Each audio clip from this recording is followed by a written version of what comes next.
Hey Nathan, Hi, Michael. How are I'm doing all right. How about you? you? Same. Hey Keith, Hey everybody, how you doing? I'm doing well. You? Mhm. Okay, a little Going chilly. through some firewood here. Yeah. Totally, totally. That's the problem with my office is I go in here, it's colder.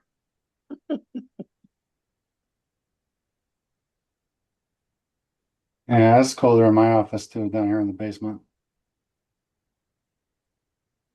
Don't want to. We got oil heat down here, but keep it a little bit lower. Yeah, makes sense. Yeah, my basement is cold. It's amazing. It's been extremely cold. I don't think it's been this cold for a long time. It's nice to have winter. Yeah. Nice to have snow that actually stays on the ground for a while instead of getting rained on. Totally. Yeah, we're doing like a snow fort in the front yard. Yeah. Oh, that'd be cool. Yeah. Hey, well, I'm gonna call this meeting of the Shutesbury Planning Board to order for February 9th, 2026. I'll note that the meeting is being recorded. We have Michael Day Kiera, Keith Hasty, Ashley Pycroft, Jeff Weston, myself. Tom Seifert will act as a full member, associate. I'm going to welcome Kara, who is here.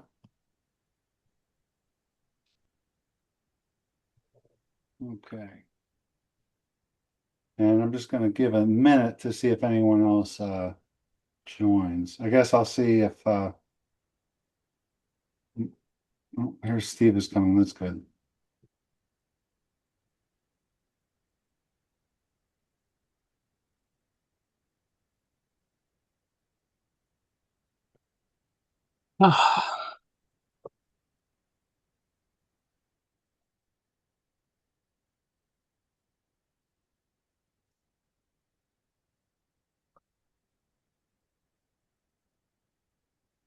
All right.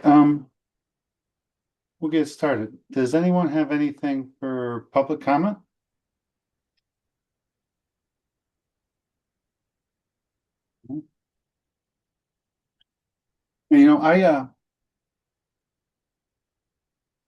I'll make a quick comment. I just actually, having children and,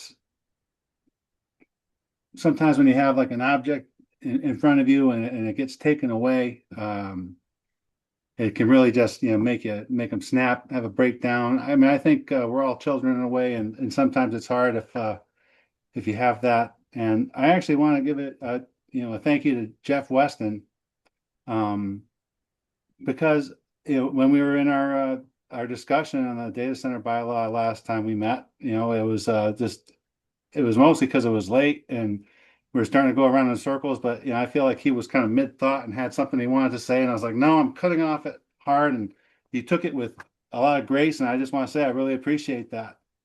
And I mean, it can be tough to keep things under wraps. That's my part of my job as chair, and having uh, someone that can do that like that. I just really appreciate it. I want to thank Jeff for that.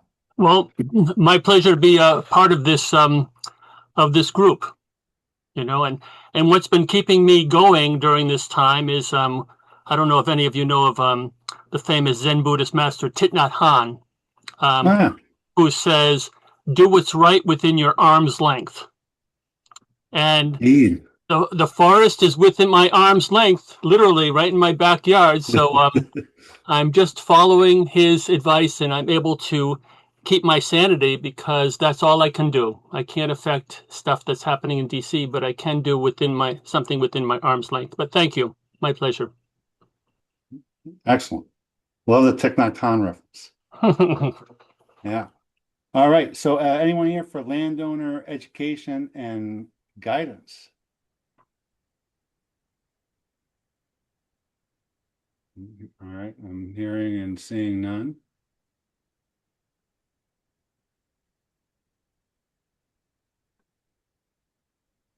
I just got really nervous because I had the January 15th agenda up I was looking at, and so I didn't see Kara's name on it. I was like, oh my goodness. But next on our agenda is to consider Kara Bostrom and her letter of interest for associate member. I did see my name on the agenda, so I was like, okay, I'm supposed to be there tonight. Yes. Oh, indeed you are, Yeah. yes. Yes. Hi, Thank I'm you for your Kara. It's patience. pronounced Kara. You got it right, Nate. Kara Brostrom, Good. Shutesbury resident. In case anyone hasn't had a chance to read it, Kara, I'm just going to read aloud your letter.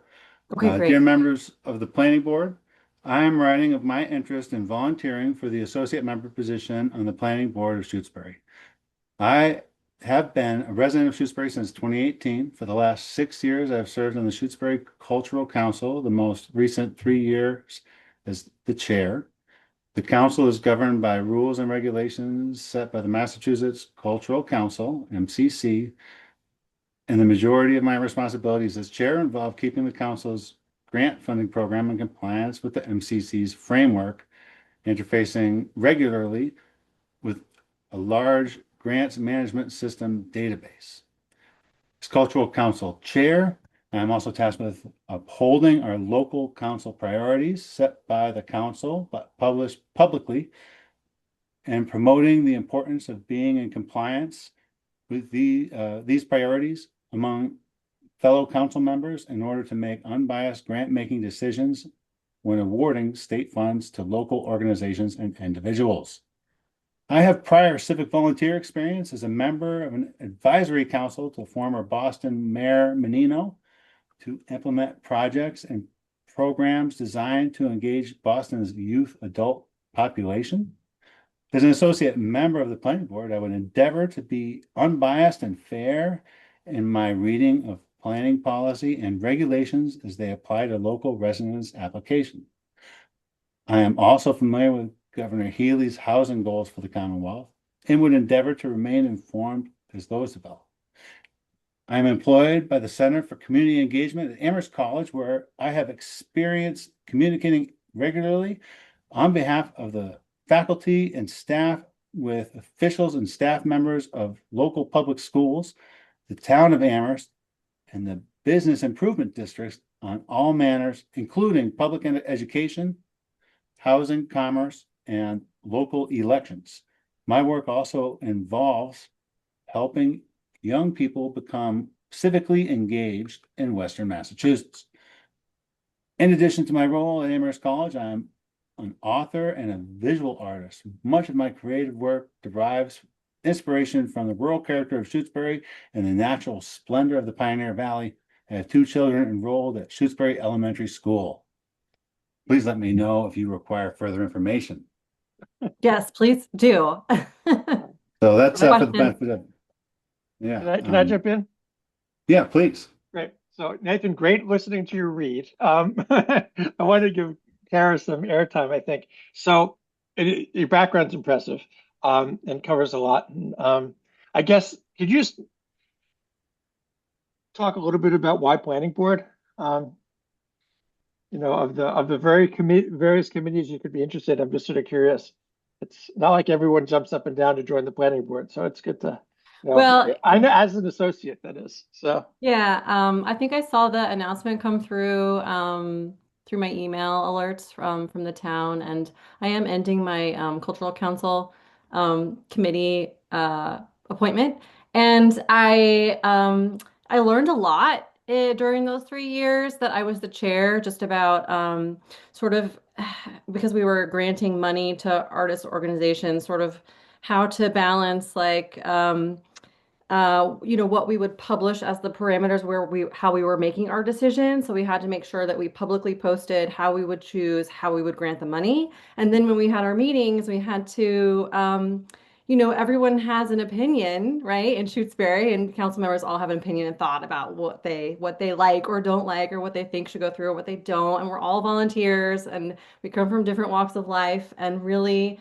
I really worked at trying to like continue to steer those conversations towards well, what are the priorities that we set, and how can we follow those priorities and make a decision that is like, because we care about our community and we want certain things to happen, but it's also a fair and balanced approach to making those decisions for the sake of transparency with people who applied for money, but also for our own sake, so we um, um, you know, it's all public, like we're making decisions publicly. We want to make sure that we are sort of balanced and have good reasoning behind the decisions we make, should someone come back and ask. So I guess I've been thinking about how I really, because of my work at the college, I think I've been seeing how um, I really try to help young people, college professors, and young students learn how to participate in local government.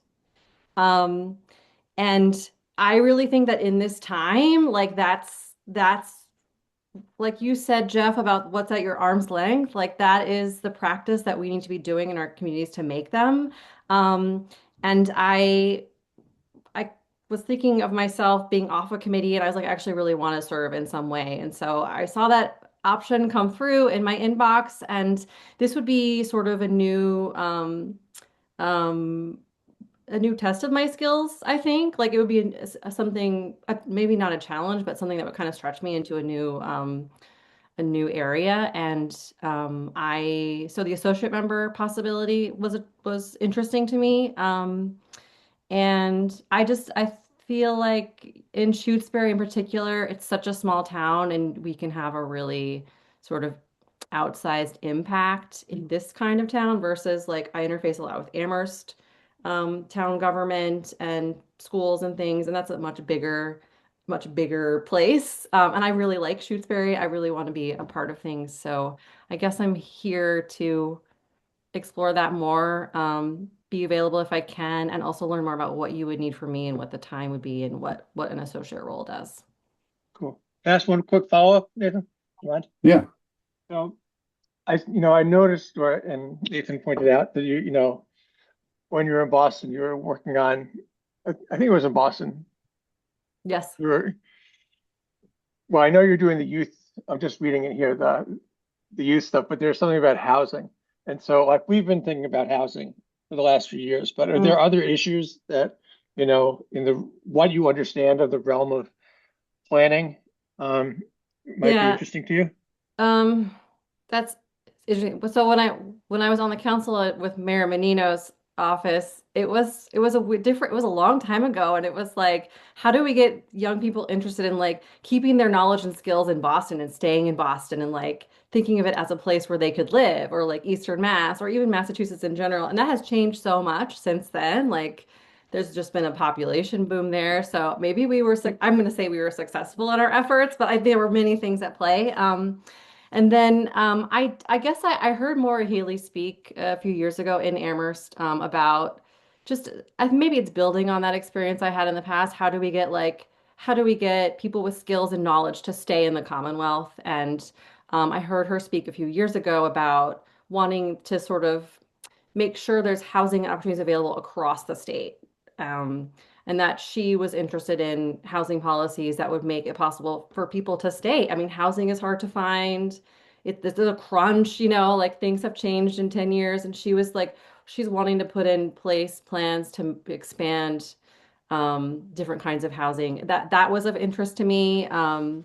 So sort of, I guess I follow that as a citizen. And then some other things that I've been watching are the things around the Quabbin, and um, how that land and how that resource use is being bills that are in place and going through the House right now to try to send money to communities like ours. That's one thing that I'm interested in. I hope people are writing for and advocating for. I've been writing to Aaron Sanders and Joe Comerford about keeping that moving. I'm assuming you all know what I'm talking about. Okay. I think there's also the rural schools legislation to send more money to our small schools to keep them going because we all have quite a gem in Shutesbury. But if you look at Pelham, theirs might be closing within the next few years, so it's something not to take for granted. Um, and then, there are the big ones like the uh, solar plans in Shutesbury, which I know you all have been dealing with for years, and I think it's also on this agenda.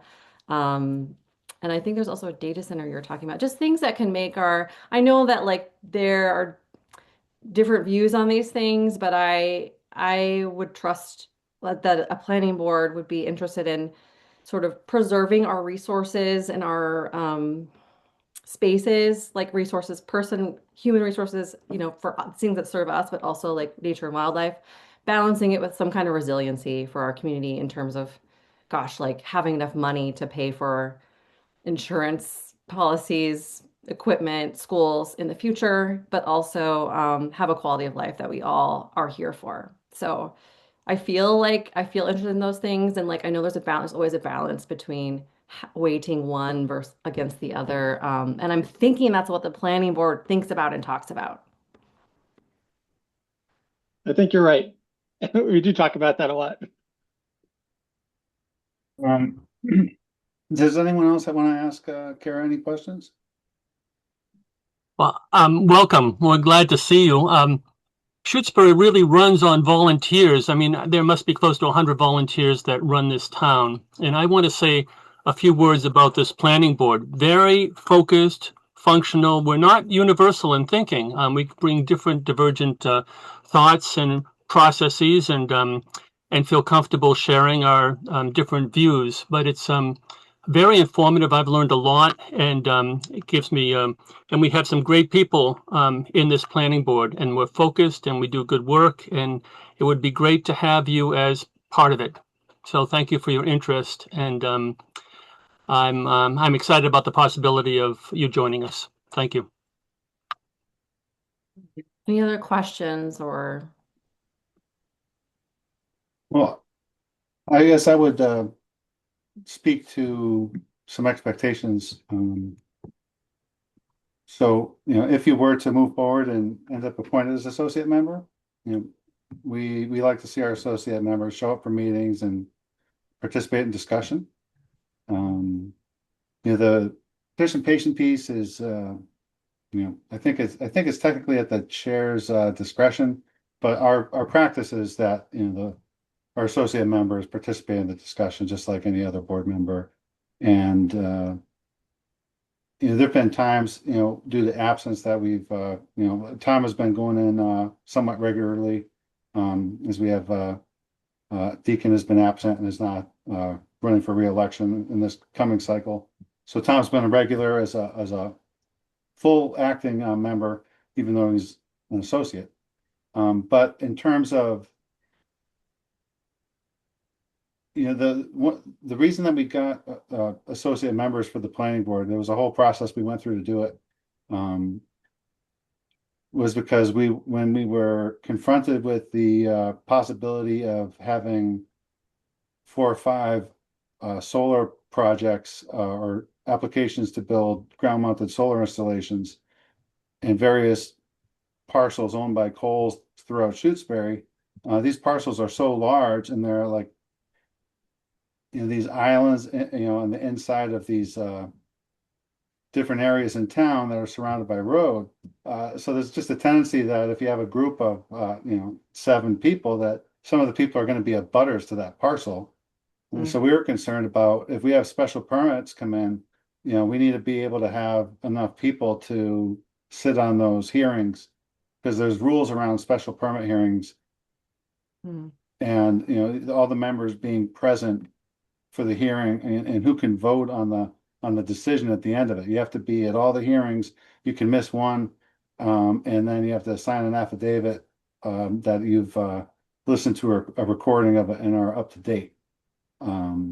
So that is, that was the main driver for us getting associate members.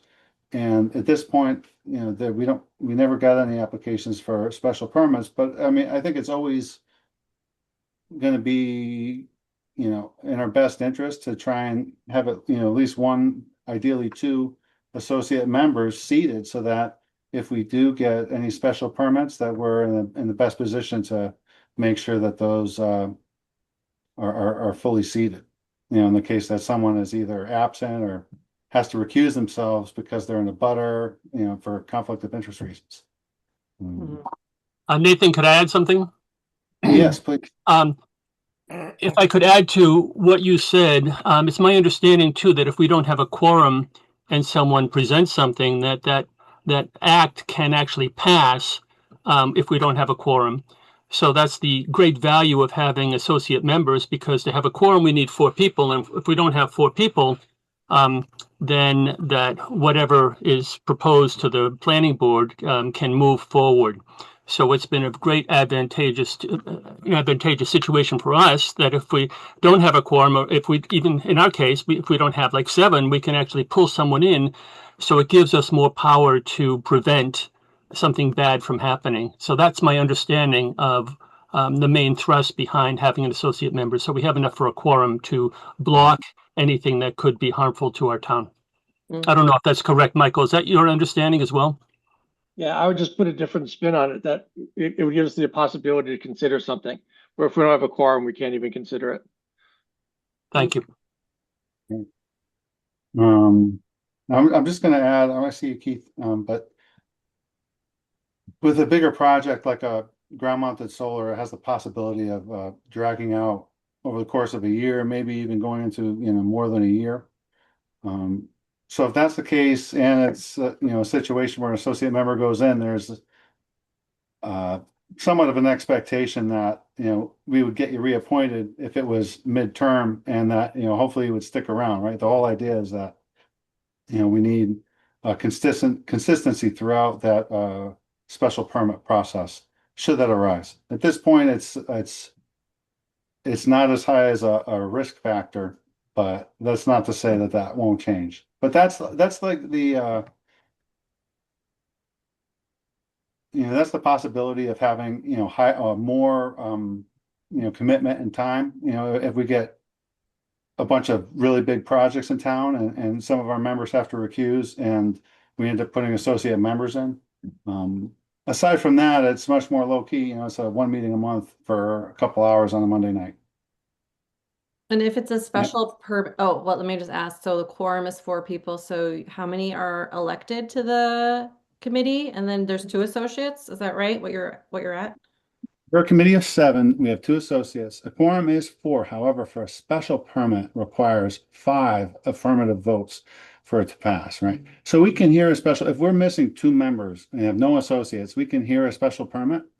The thing is you would need all 5 votes to approve it, or to come to a decision. If you have 4 votes in the affirmative and 1 not concurring, you have no decision, and that's where you run into constructive approval that Jeff was talking about. If the planning board is unable to come to a decision with the majority of its members voting, then you get that issue of constructive approval, where the planning board has failed to take action, and then they can get that approval that way. Okay. I'm just going to note, we've got 5 minutes before we need to welcome our chief of the fire department here, Lenny. So I want to first, Kara, give you an opportunity to, if you have any questions you feel you need to know before this ends. Mhm.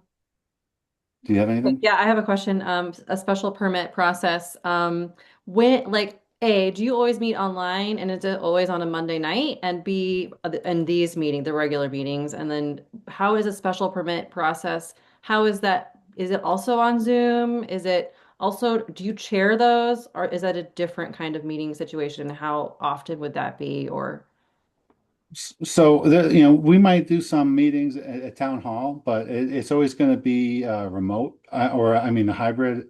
If we meet in person. I mean, I'm hoping to get us a town hall at some point more often so we can be together in a room. It's nice, but There may be occasions where you have to do a meeting that's off cycle. Like, we did one last month because I missed the agenda and we had to reschedule. Every now and again, you get something in and you have to take action within a certain amount of time. And sometimes that may necessitate scheduling something off cycle for one reason or another. Generally speaking, in the past, I don't know, 3 or 4 years, we've had maybe 3 special permits come in and 1 special permit amendment.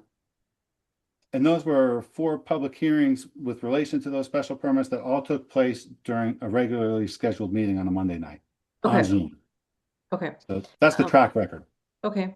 And if I have any other questions about just that logistic kind of stuff, is it okay for me to email you off open meeting for that kind of? Absolutely. Okay. Absolutely. Yeah. Yeah. Okay. Oh, yeah. I think I'm just going to ask you about the term and the appointment. Just the length of it and how it works with an appointment. So it's fiscal year, Mhm. which is End through of June June. 30th, right? Okay. So if we were to, say move on this next month, and then we'd have to schedule a meeting with the select board, which could say that would happen by the end of next month. You'd be appointed through the end of June, and then we'd come back in late June or early July and get you reappointed, ideally in June, and for the following year. Okay. And then, yeah, it's just a 1 year deal. Unless a special permit that's going to be long kicks off, and then we're hoping it's you'll come back and stay, because that if you're promoted to full member. Okay. Can I add one other thing just about that, Kara? Yes. Yeah. So normally, like when you were on cultural council, I'm assuming, you got appointed by the select board. And it's just a simple appointment, and all the appointments go through June 30th. With associate members on the planning board, the process that we developed a few years ago is a little bit more complicated, so it's a couple more hoops. So we as a committee would vote to recommend you to be considered an associate member, which sort of triggers then a joint meeting of the select board and the planning board. And we both boards meet together and vote to appoint you. So normally it's just the select board does the appointment for associate members. It's a joint appointment. So it's a bigger meeting. And like the questions you were asked today, someone's going to ask you another set of questions. So it's just another meeting with more people. Okay. Mhm. Okay. I think I can, if something else comes up, I can email you, Nate, and you can share with the group if need be. But I don't think I need to use any more meeting time right now. Now, so we'll put you on the agenda again next month. And that's when we'll give everyone time to, digest the conversation, and we'll need to know either, via writing, or if you can appear, whether or not you are wanting to move forward. Okay. Unless you're ready to say right now. I'm gonna ask you some more questions over email. Okay. I'm very interested. I'm also gonna listen in with my camera off while also doing a little parenting for some of the rest of the meeting. So Great. just know I'll be there, but I might not, if you have a random question later, I might not be available for that. So That's okay. okay. Can I say one thing real quick? Hi, Yeah. Kara. I would just add in being a mom with a full-time job, like a more than full-time job, it's felt manageable. Okay. We haven't gotten any special permits, and there was a while there where it looked like it might happen, and then I think it would be a much larger commitment, but this has felt manageable. I have always wished that I could do more, Mm. but I have enough time. Okay. Thanks, Ashley. Yeah. Could I maybe just get a real quick, just how many years each of you have been on, just like a number real fast? No, Sure. Steve. Michael. Steve should go Yeah. I've been on about, I've lost track, maybe 4 years. Okay. Steve? Too many. 2007 or 2008. Okay. Hmm. Nathan? I've been on about 5 5 years, back in October. Okay. Michael? I think it's 9. Jeff, did I hear from you? Yeah, about 4 years, I'm guessing. Right. Keith? I think I'm the junior elected member, and I did probably a year and a half or 2 years as an associate. So maybe 3 years total, if that. Tom? Yeah, I would be probably about a half a year less than Keith. I was going to say about two. It might be 2.5. All right. And you're an associate, is that I've right? always been an associate. Okay. Still am. Yeah. Did I get really everybody? don't know. I have no idea. I mean, I was elected in 2025, April of 2025, but then I had done Jeff's, I don't know, it would take some levels of archaeology. I was an associate member as well. Yeah. And before that, I just showed up to a lot of meetings. Okay. It's been some years.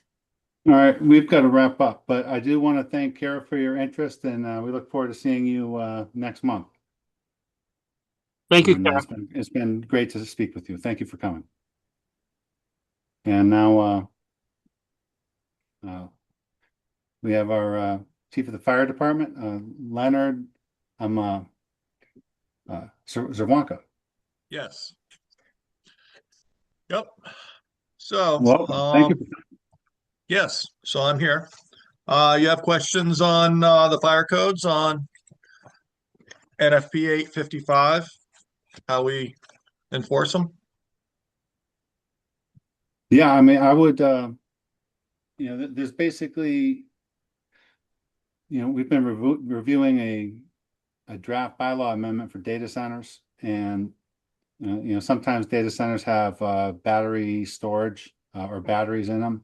So there's been questions around that, and so we, on one hand, we were kind of wondering if we could more broadly, view the contents of that document, but also just if you had any comments on, our approach to some of these questions around, emergency response or preparedness, with respect to how we craft our bylaws and how that, would work with your department.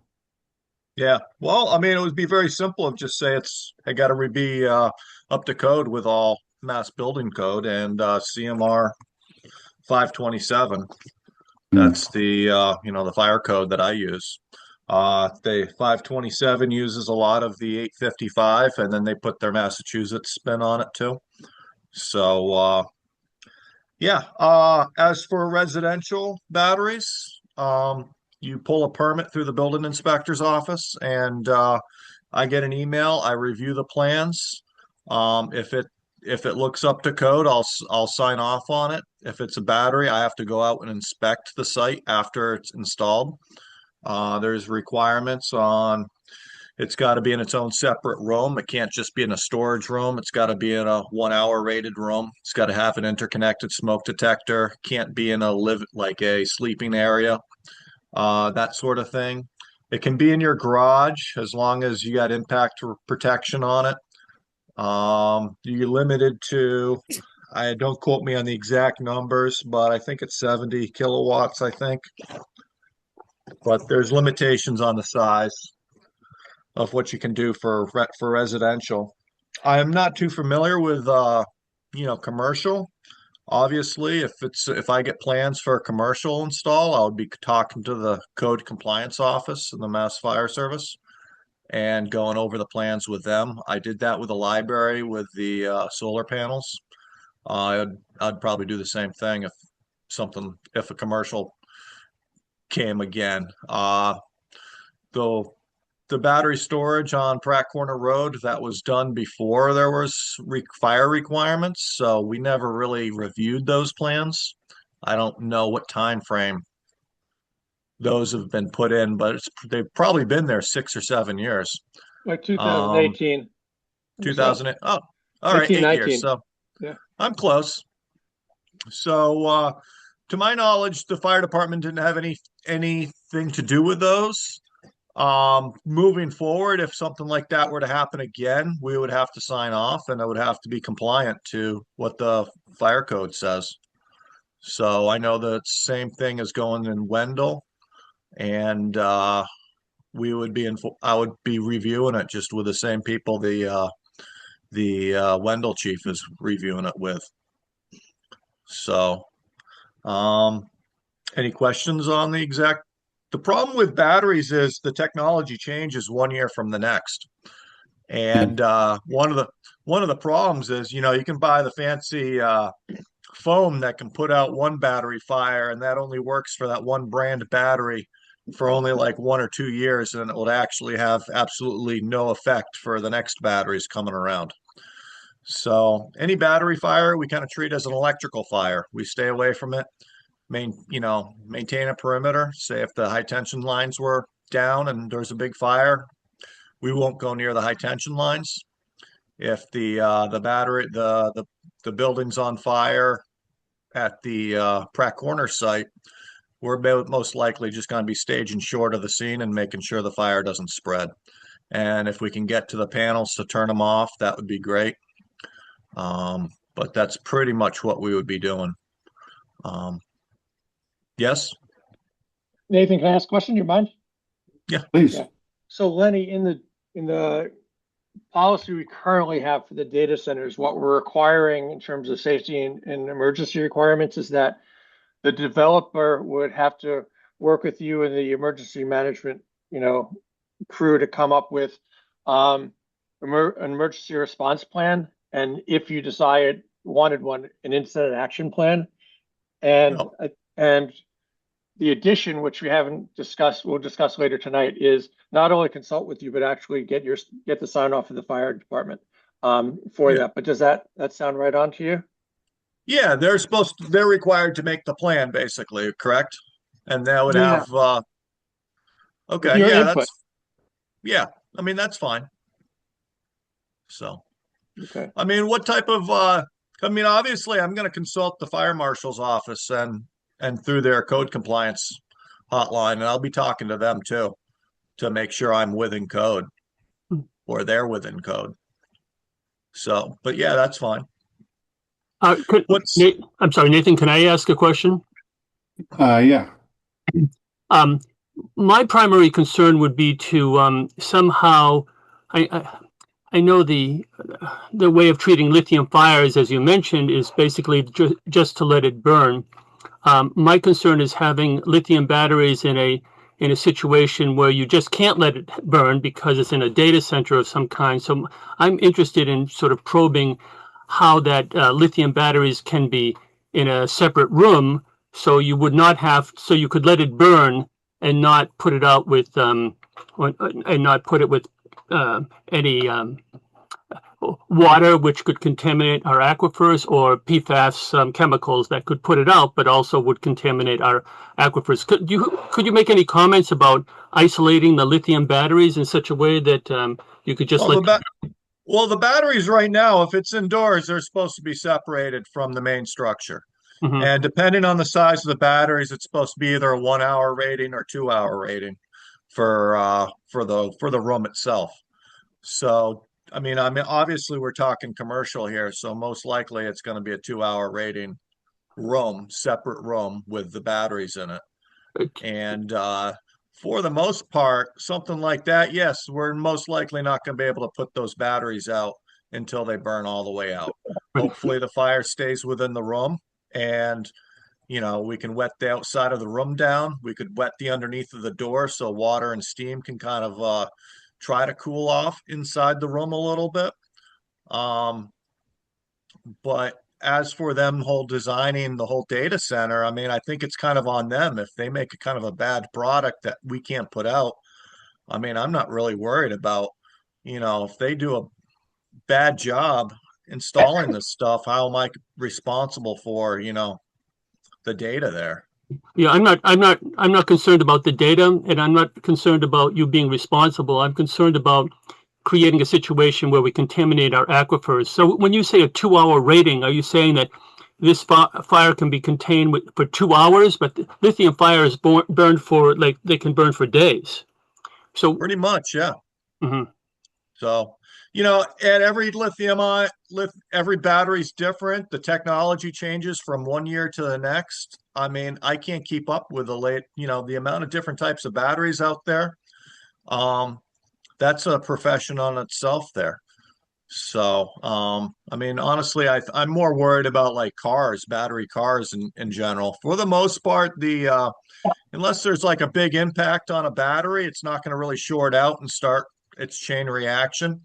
But like a car for an automobile accident, that's pretty much there's really nothing stopping that thing from going away. Mhm.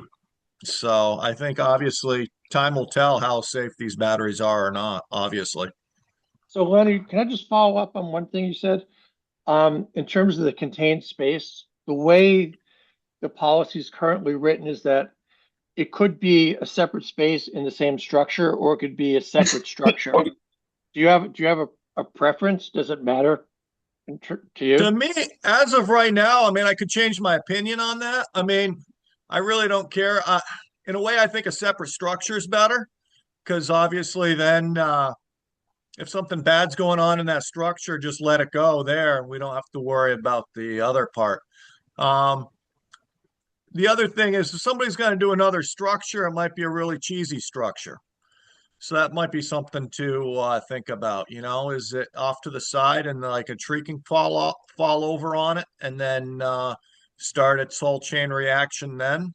Or is it going to be a reasonably decent structure that can house it? So, yeah, I can't really comment too much on that, because I've seen some separate structure plans, and next thing you know, they're adding other stuff to that structure to turn it into, oh, it's not only a battery storage set, it's not only battery storage now, it's all of a sudden a lawn and garden shed and all this other extra stuff. So it's like it went from a structure now to a really big structure with batteries in the back of it. I'm like, this is not exactly what I originally thought this was here. So I I don't know. I think it's the same either or whatever I can't really comment too much on that. Keith?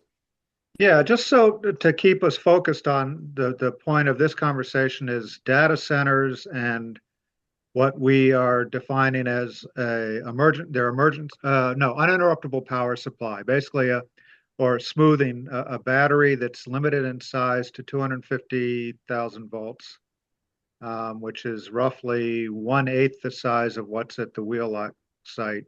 So as far as and those those of us that went to visit, the 4 megawatt hour capacity batteries at Wheelock are contained in 12 individual containers,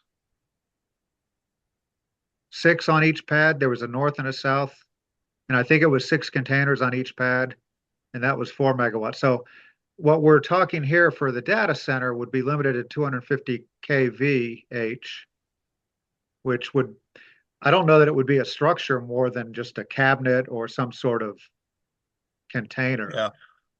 They may even elect to put it on the outside of the structure. Sure.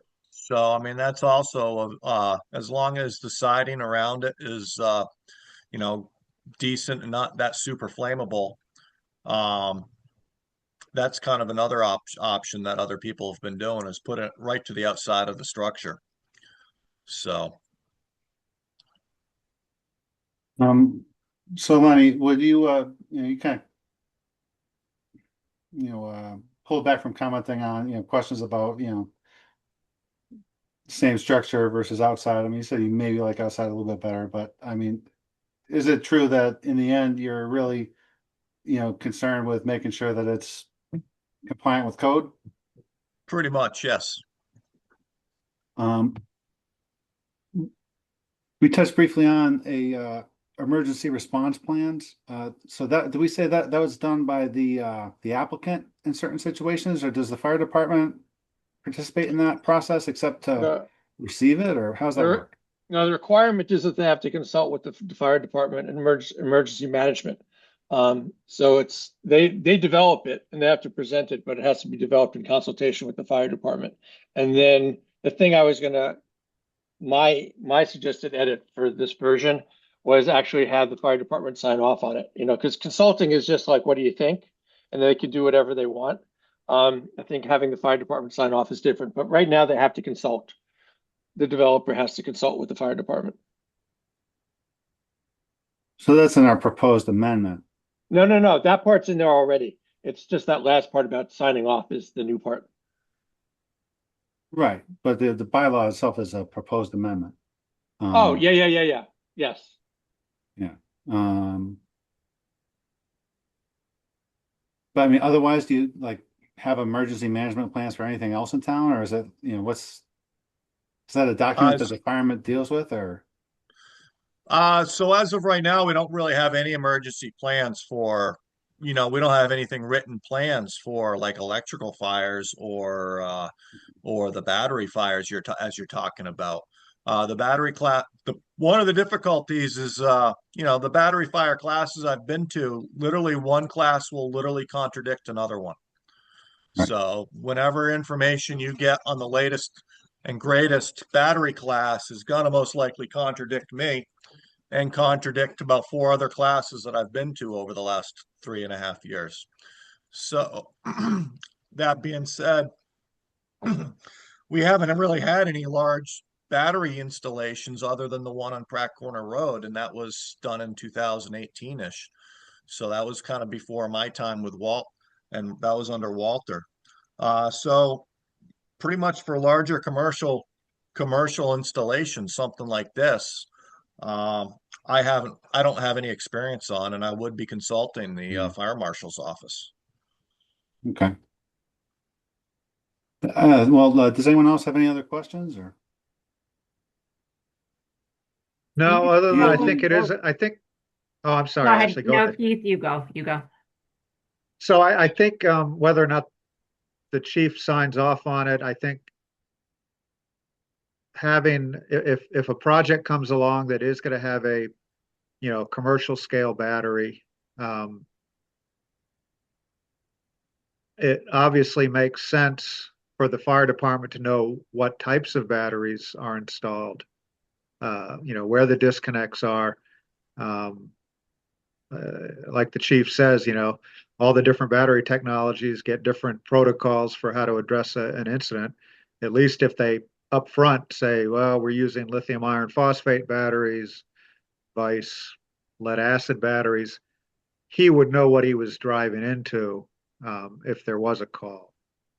So I think just that having that in there, that the project would have to consult with the fire chief. Yes, I mean, just for informational purposes.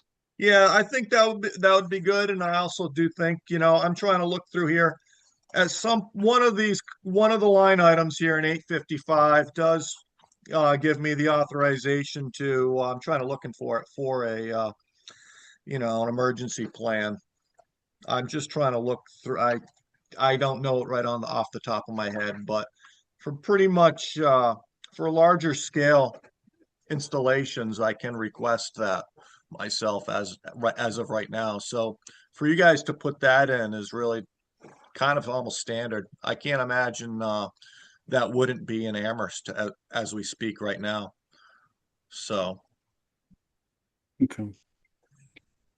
Do you have any other questions or comments, Lenny? I don't. I mean, I might get that code for you probably the second I hang up on you guys, but it's in here somewhere. So yeah. Pete? I've got one more observation that we have in our draft right now is a stipulation on what kind of agents you might use in responding to one of these fires. And we have it, I think right now it's written that no PFAS containing firefighting or fire suppression agents can be used at the site. And I think that goes back to the old AFFF concerns with these PFAS chemicals. And I don't know if those are still on the shelf or not. But in our last meeting, I was a little bit concerned with the planning board imposing requirements on the fire department on how they are, what they can and can't do in addressing an emergency. Yeah. So as of right now, we don't have any PFAS foam on the trucks. We don't have any PFAS foam in the station, and I don't plan on buying any. We do have Class A foam for ordinary combustibles. And as of right now, that stuff still should be relatively safe. We don't use much foam regardless. I mean, I used it, we had a car fire with gas going all over the place and it was spreading to a bunch of other stuff. So that foam, the Class A foam really did help out just not too long ago. But as of a battery fire, it's kind of like we don't know what we're walking into pretty much on any scene we have. And I kind of tell the guys, if you hit it with water and the situation gets worse, might not be a good idea to put any more water on it. Think of electrical fire, think of like the high tension lines on the ground arcing away. I mean, no amount of water is going to put that out and they're going to get everybody killed. So we're going to stage short of the scene and contain it and make sure it doesn't spread. And I kind of take the same theory on for battery fires, car fires. I haven't had electric vehicle fire in town yet, so I can't tell you firsthand. But the classes I've been to, I've basically been told don't bother to try to put it out. You're gonna go, you don't have enough water to put it out, period. The car will burn underwater. So one of the things is when things burn, the hotter it is, the cleaner the smoke is. So it's kind of like you put 10,000 gallons of water on it. We're going to have 10,000 gallons of contaminated water going somewhere. And if you're cooling it down, it's not going to be a complete combustion. So I can't tell you exactly with batteries, but if you think of like a fertilizer store, like an Amway or something, Agway, the best thing is for it to burn as hot as possible rather than try to put it out. Just because when you smolder it, it's going to be a lot more toxic smoke than if it's burning clean and burning really hot. So as for a battery fire in a house, I mean, hopefully the fire just stays within that room. And yeah, we're gonna find out eventually what's gonna happen, honestly. So that's why they're supposed to be in rooms. Lenny, can I just ask a question? Just in Shutesbury, I think we just have one 3,000 gallon tanker. Is that correct? No, we have one engine that's 1,000 gallons and one engine tanker that is 2,000 gallons. So we have 3,000 gallons total. Okay. So Thank you. that's kind of enough for probably like 2 full bedrooms fully engulfed.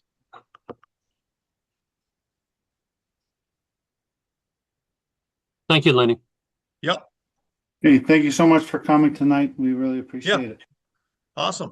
Yeah, well, please reach out if you have any more questions. I'm happy to come back. Hopefully I can rehearse a little bit better or give me a couple of questions ahead of time and I should be able to get you better answers. No, this is great. You did great. Yeah. So thank you. Awesome. All right. Thank you. All right.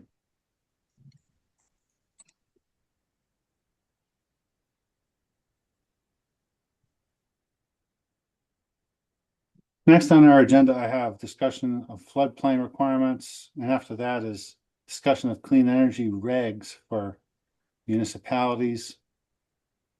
I also had review and approved minutes from our prior meeting. I think I'd like to reposition these 3 items after we have our discussion on the data center bylaw amendment.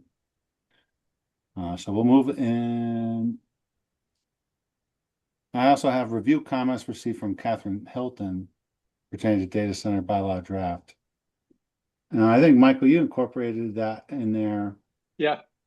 At least part of it. Yeah. I've got her stuff up here. I could just tell you what she said in summary, if that's helpful. Did everyone get a chance to read it? Is there anyone that didn't? Okay. Yeah, I mean, I don't know. Does anyone have any thoughts on that, or should we does anyone want to talk about that first? I think they Yeah. come up, if we're going line by line or edit by edit, I mean, they're going to pop up as we go along. So why don't we just do that? All right. Well, then, Want me to share my screen so we can yeah. start going through? Are you a co-host? You can see it, right? It says you've started sharing, so I think it's, yep, okay, there we go. So I'll get to the beginning. So Before you, let's just quick, well, do you have if you go to review, or yeah, let's see.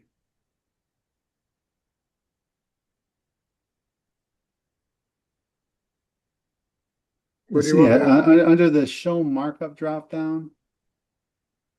Yeah, What would you like? yeah, just uncheck formatting.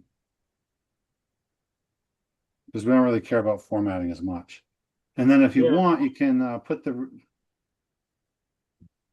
you've got all markup, and you can put the reviewing pane up if you want or not, it doesn't matter. And I think we're good now. You can just I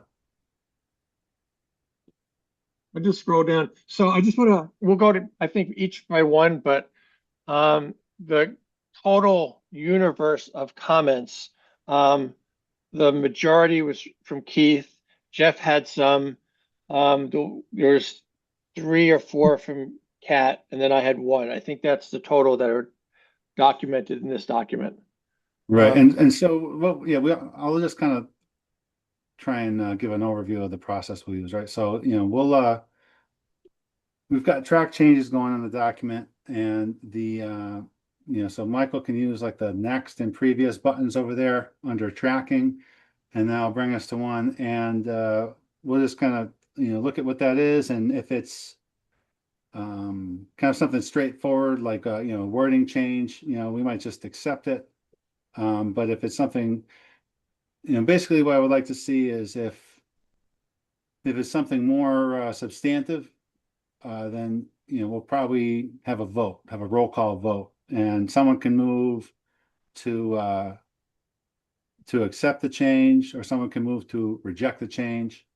We'll start with either accept or reject, and then from there, if someone wants, you can make a motion to amend, right? So if you're accepting it, we'll accept it, but I want to amend it. Or you can make if you wanted instead to reject it, you can, move to substitute the motion to accept to a motion to reject, right? And we can vote on that. Just kind of go through as needed. But, at any point, anyone can just say, hey, we should, have a vote on this change. We don't need to vote on all of them. If there's no one that objects to accepting something, then we can do that. That's fine. And so we'll just go through and make sure everything is accepted as based on our a majority of the board. And there's also some comments in there that will provide context, right? So I think, does anyone have any questions? Pretty straightforward. Want me to start? Yes. Okay. So this first one is just in the definitions, and the blue comments are ones that I wrote after our last meeting. So there was a request to make sure that the data center was the principal use. So that's what this one captures. And referencing both the use table, and then the whole data center is 8.13-3 is a subsection of that.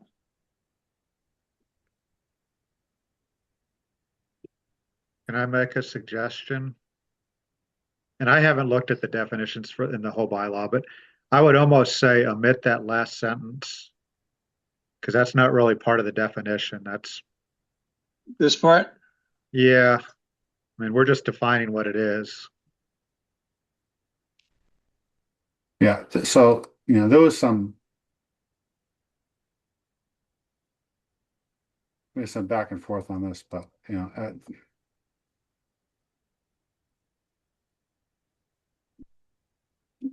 Right now, yeah, so this isn't really, there's not a change on this, as far as what the comments were. It was kind of like, when we were in the meeting last time, right, we kind of like removed the last sentence of it.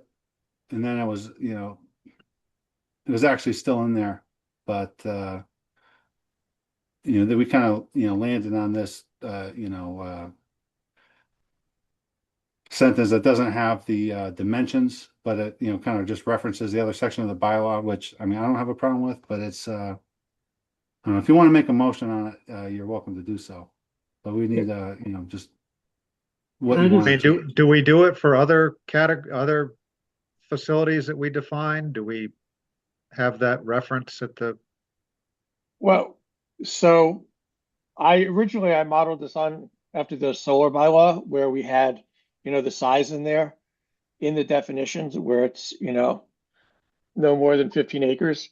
And so Nathan had suggested taking it out. And my thought was if we're going to take it out in the definition, it has to refer to something else. So that was the idea, is that if we're taking out the specifics of the dimensions and the capacity and all that stuff in the definition, which is what we've done in the past, like in the solar one, you can see we have small and large solar, different sizes. So this would not have that. So by adding this last part, it's basically connecting the dots between the definition and the specs.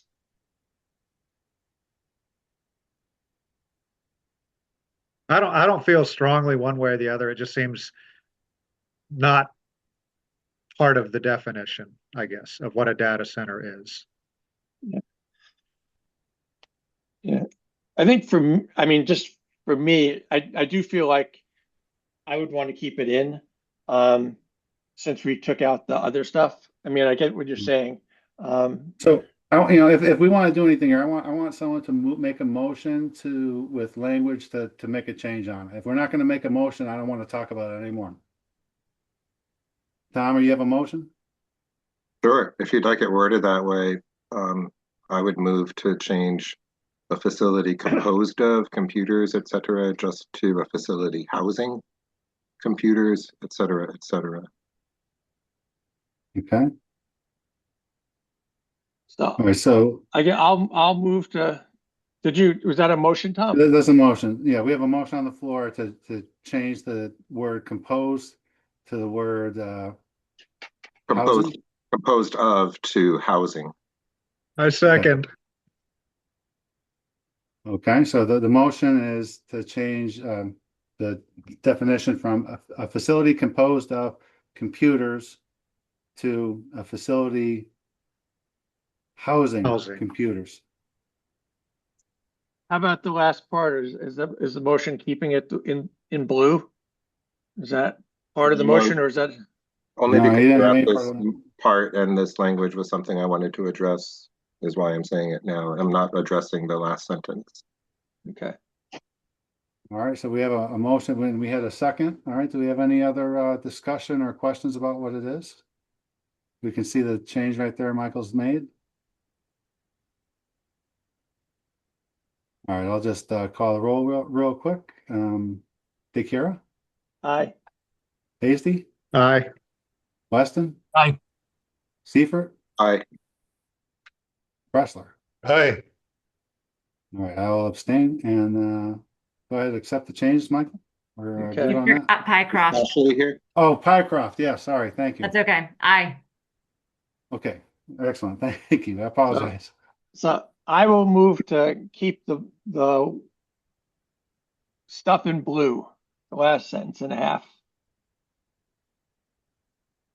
I'll second Yeah. that. All right, we've been moving the second to keep the stuff in blue that we see on the screen here. I mean, do we have anyone protesting it? Well, we did. So, yeah, well, I'll just call it. Do we have any discussion? I'm only further discussion? protesting the last sentence, not the all that's in blue. Okay. And I'm not Um, protesting hard. Well, we have a motion and a second to keep it. Any other discussion? Okay. I'll say, take care. Aye. Hasty, Abstain. Bressler, Aye.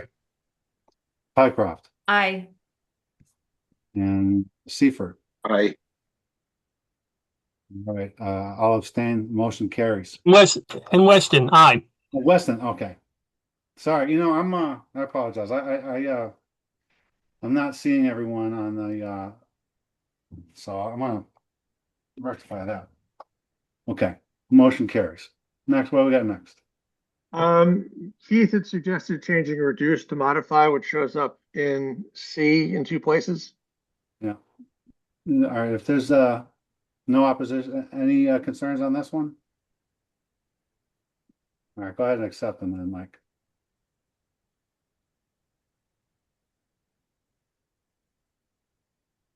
So, yeah, you gotta, yeah, you might be, there you go. Okay, This one doesn't actually have wording. This was more a sentiment that Jeff offered up. okay. So I was wondering, when a plan is made, do we have the ability to reject that plan if someone is coming in with a data center? Do we have the ability to modify it? I don't know that. So that's why I wrote this to, I guess, to Michael. And what I had said was that's the whole basis of a special permit, is that we get to look at it and then put conditions on it, which is essentially doing that. Yeah, that was my comment, was that 8.132C states we can review any requirement. So You good with that explanation, Jeff? Yeah, so it's my understanding that it's not necessary to write this. It's just an understood ability that we have to modify anything that comes in. It was interesting that the fire chief did say that it would be easier to have the lithium batteries, outside the building or in a different structure in terms of letting it burn out. I did notice that. So I just want the ability to see what the plans are and to modify them if we feel it's in our best interest. That's all.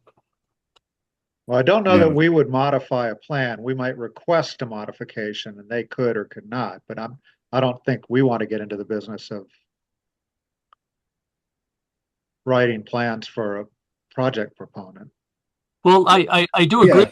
but then we would have the ability to, we could ask and they could either do it or not do it. And if they didn't do it to our specifications or desires, then we could reject the plan. Exactly. Okay, Yeah, Can't we condition it? explain, Steve. Well, a condition says you're required, if you want this data center, you're required to do the following, just like we did with solar. I can't answer that. I don't know. Well, I like mean- when we did the driveway on Leverett Road, remember there was a stone wall issue in cutting down trees. So we said you can only go a certain distance this way or that way. So that's a condition. Yeah. Or you have to go to the ZBA to get approval. So if it's a special permit that's required for the data center, we can condition how we can establish whatever conditions we want that are within reason. and so I just want to know, before we move on, under our, 8.13-7 required documents, a site plan is in there. Okay, and it's got all kinds of requirements there. And Jeff, there is in the bylaw a section about site plan review, which in this case would be encompassed by the special permit process. Mhm. So if you're looking at our bylaw, double check the way it's wording, but I would kind of think of it as, it's probable that both provisions in like the site plan review process and the special permit review process are all applicable. Right, the site plan is applicable to site plans, right? And that could be a use that is allowable by site plan review, but it also is applicable for uses, I believe, that are allowable by special permit, but that would require a site plan to be submitted. Right, so that review criteria is still, applicable to a site plan for a special permit. So what I would say is just take a look at that stuff and see if you come away from that with any of your misgivings or if you see any gaps or issues, which you may, and it's not too late to get that in. Obviously, this is not finalized yet. We're still going to have a public hearing. All right, so you have plenty of time if you look at that stuff and you can look at it through the lens of those review sections that are in the broader bylaw that would be applicable here. Okay. So I guess that it isn't at this point necessary to delineate or state what I wrote. That it's implied that I'll look at them. It's implied that we will have the ability to finally approve or not approve whatever is presented to us. It's not implied, it's explicit. Yeah, Yeah. correct. Yeah, no, I mean, I think you're pretty well covered, Jeff. Okay, great. But I mean, I think if you look at those sections, you'll get a better idea. And then, Okay. yeah, I mean, I think we're good. Yeah. Okay. Thank you so much for the explanation. Oh, of course. Okay, so this next one in blue is this came out of our last meeting. It's just different wording, but it's the same floor space. Tom had made the point of between the 150 and the 5,000 and the principal use and accessory structures. So this blue stuff is just what we talked about last time. Yeah, I think we were good with this, right? Does anyone have anything? I'm okay with what's in blue, but in B, Don't go there yet. Okay. No, I'm sorry. I thought I'm in the wrong place. Sorry. I'm below in blue, not above in blue. Got it. Okay. Yeah. So this next one in A. Yeah. This is one of Kat Hilton's issues. And basically her point was she wasn't sure if the way we had worded it protected against deep wells. And she used the term on-site water sources, either from a well or surface water, including deep wells. So this is sort of incorporating her language to make sure that deep wells are included. What's a deep well? Deeper than a In bedrock. shallow well? No, I don't know. There is a footage definition, which I don't remember. But in other words, there are wells that are above ground that you dig a hole and you have a concrete surround above ground. A dug well. Yeah, as opposed to a pumped well, which is what we would consider a deep well. So I think, again, I don't know that we need to over-define groundwater. I think agree. surface water and groundwater covers shallow wells, deep wells, medium wells, super deep wells. I don't think we need to make it any more complicated than that. Agreed. There is an interesting, and maybe I'm missing something, but if we look at where we are right now on this A1, and you go to page 4, and on page 4, give me a second, page 4E, where we talk about data centers, where it talks about water intake and discharge, it seems like in one case we're saying you can't use water, in the other case we're saying you can't discharge water intake or discharge. It feels like we're saying like in maybe a conflict, if you follow me. If you go to page, Scroll down. Yeah, page 4. it was for cooling purposes. The one we're at now is specific to taking water out for cooling. But I think we discussed if they have a toilet and a sink on the site, they might have a well for domestic purposes. So We that were specifying they could not use water for cooling. so Keith, just help me out here. On page 4E doesn't relate to cooling, Correct. but it That does would say be- yeah. operation, Yeah.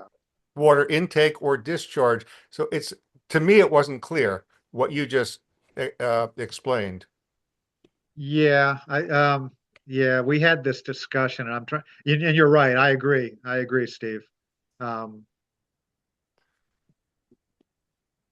so we could clarify on page 4 what you just mentioned, Keith, about, I don't know how we describe it, toilets or internal plumbing kind of, as opposed to Yeah, cooling. yeah. I think, yeah, either something about if a data center either or have something other than cooling. Right, Water withdrawals for anything other than cooling. Well, correct. so, yeah, I mean, on a high level, I think, right here is water usage generally, and above is specifically cooling.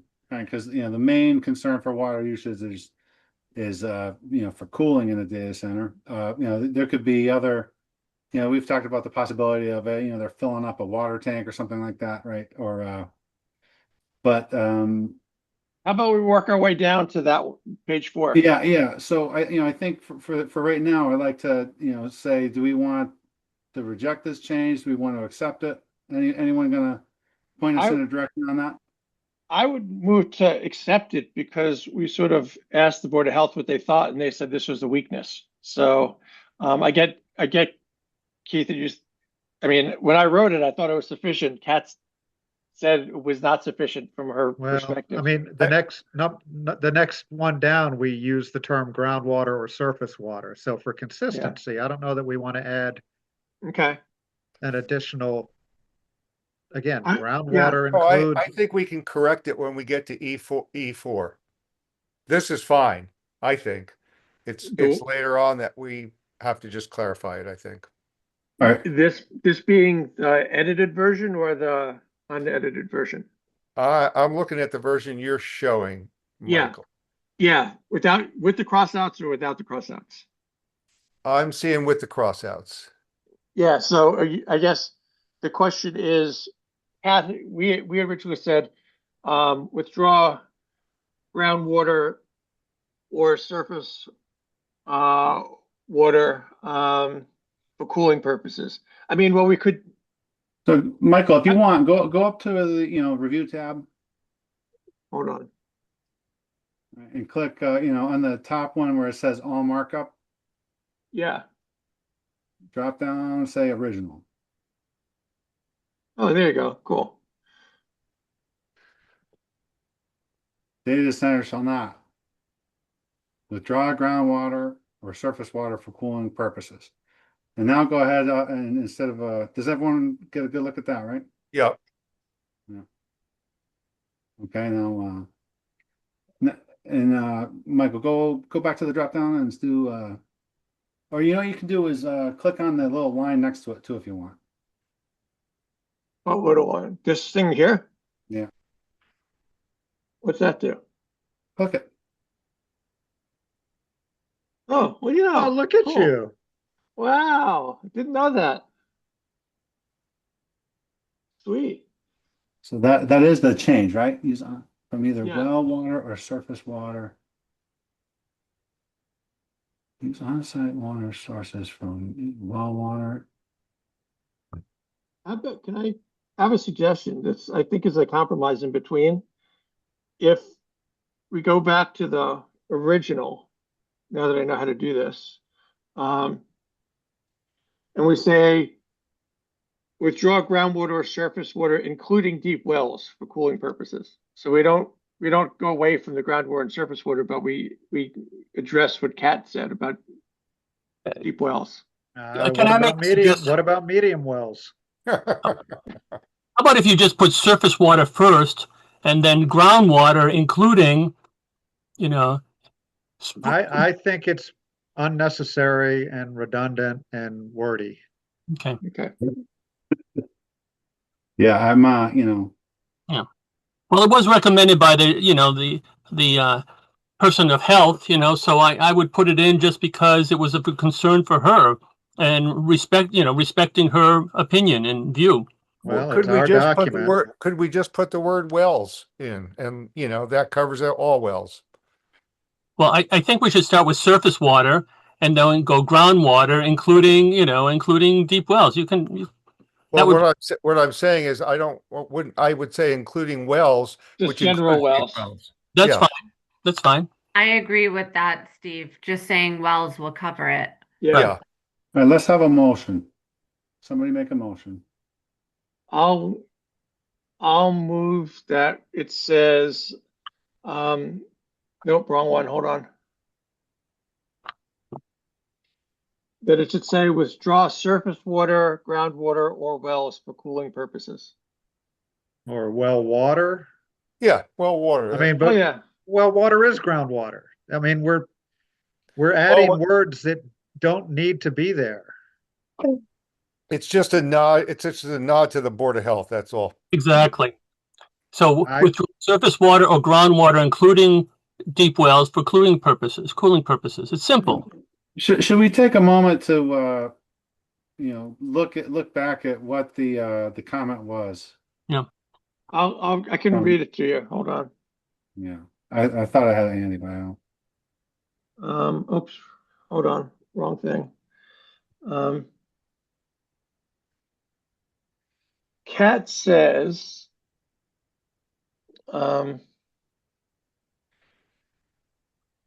A13 3B protects ground and surface waters, but I'm not sure that this language protects deep wells. In the Board of Health, we distinguish between deep wells, which are drilled, and groundwater wells, which are dug. The former tap into aquifers, usually in bedrock, and the latter collect water residing in upper layers of the soil.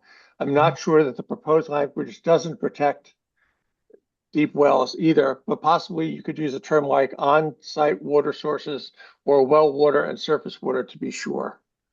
So I think the well water suggestion that, Yeah, we don't need to say deep wells. yeah. I don't think it Just- hurts just the well. specific. Yeah. That, I mean, that is groundwater is any water under the surface, below the soil. Whether it's a dug well, a drilled well. Again, I don't know why. I think we're making up unnecessary definitions or that we don't need to. I know, but this is just a nod to the Yeah. Department of Health. That's all. And I don't So even know. we're adding words to a regulation. Oh my God. Really? But All right, No, look, let's we asked them, and We without did making ask up them, words, and we got her feedback, and she said she did not think. And I think it does cover that. I think if we were to read that before, I think in any document I've ever read talking about water resources, when somebody says groundwater and surface water, it's very clear groundwater is all water below the surface. okay. The USGS website, I just looked it up. It says groundwater is deep wells, driven wells, and drilled wells. Like, so I think it's true. Like, groundwater is wells, Okay. at least according to the very quick perusal of a website that I did.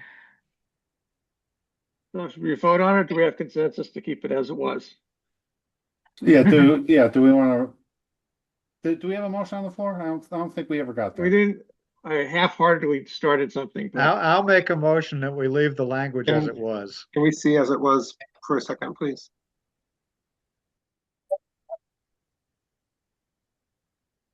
Because the only difference I'm noticing if we leave all of the synonyms about groundwater and wells is the on-siteness.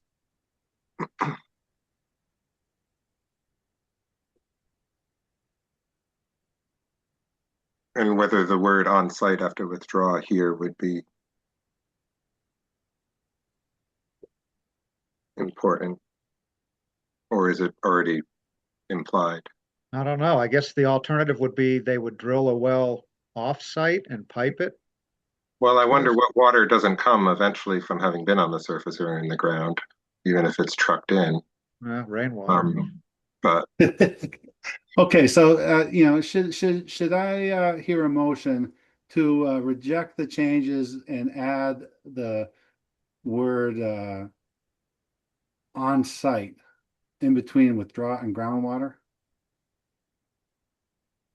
so Do I hear that moved. motion? So moved. Okay, do I hear a second? I'll second it, sure. Okay, are we does anyone want to debate it further? Okay, I'll call the roll. DeChiara, Hasty, Aye. Bressler, Hi. Pycroft, Aye. Weston, Aye. Seifert. Aye. All right, and I'll abstain, and then we'll, Does that capture it? I got everyone. It was just the word on site. Yeah. Nathan, for what it's worth, it might be helpful just to let Kat know that we did consider it and that the definition does cover her concerns. So she knows we're not just ignoring her. Yeah, I Yeah. think that's fair. We can, yeah, absolutely. Okay, so moving on to C. Very good. So the yellow one is yellow just because Keith added it. So it's new as far as I know. Everything else is basically tweaking language. It doesn't substantively change things. But if you guys want to look at it and someone could do a mass motion. It's fine to me.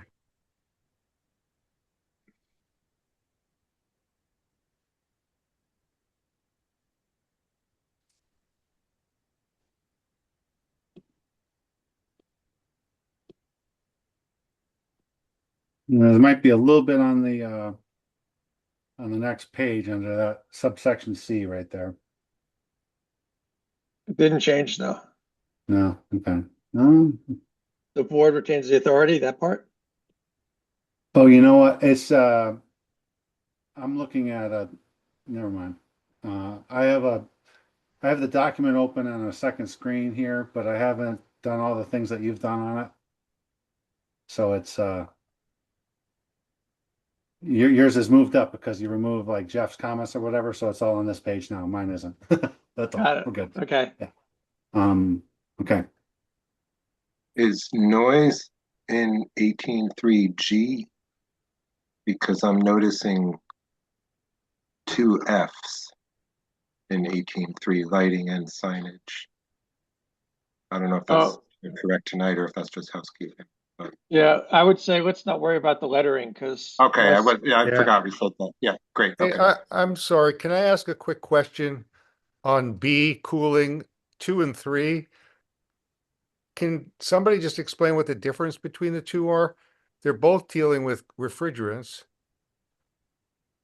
Well, Steve, before we do that, let's stick with C. Let's resolve this and then we'll go Okay. back. Okay.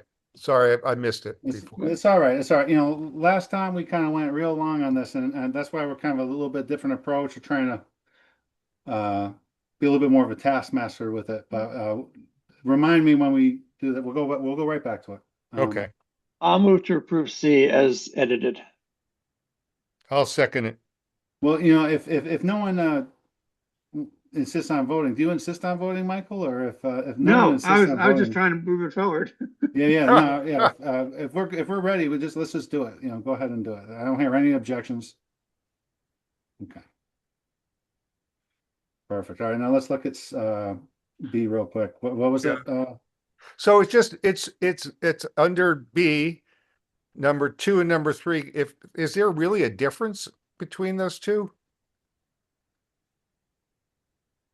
I think the PFAS is the notable difference. Yeah, but PFAS is a toxic chemical, hazardous chemical, Yeah, and that's it's a cooling chemical. that's a good Two- point. 2 is saying if you won't use it if it poses a risk to groundwater or surface water, whereas 3 is just saying you won't use it. Okay. And that's the difference. But I just think it's, again, like Keith was saying, unnecessarily wordy. It's but it's not worth the effort, quite frankly. It flagged itself to me when I read through this. I mean, Yeah. is it outright banning PFAS with number 3, but with number 2 saying you can use those things just as long as you don't hurt the groundwater? As There's long no as they're way- not in quantities that would pose risk to groundwater if Right. released to the environment. Whereas that's not attached to number 3. So it's number 3 is simply saying you can't use that. Okay. Okay. So this one, Um, the second number one, which will get changed eventually, is yellow because it's new. And Keith added that. The reason the top D is yellow, the battery energy / electrical, the backdrop with that is a couple of months ago, I had an email exchange with Donna just to make sure, because energy storage systems in a different context are a protected use. And so before I went down the road, I wanted to make sure that we were okay to do that. And she said, yes, if you're doing data centers, you can regulate energy storage systems. You just have to be careful. And so what I tried to do is, rather than use the term of art, energy storage systems, they're basically storing electricity. So I wrote electrical storage as just so that it wouldn't trigger the AG and say, oh, this is energy storage. So that's the only reason that in the title and that first one, I was trying to keep electrical, if that makes sense.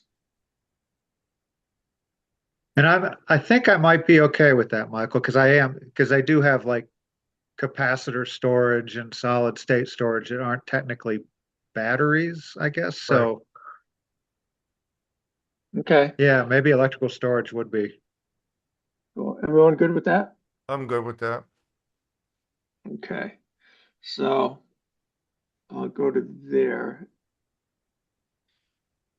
And then the second number one is just new. I'm sorry, Michael.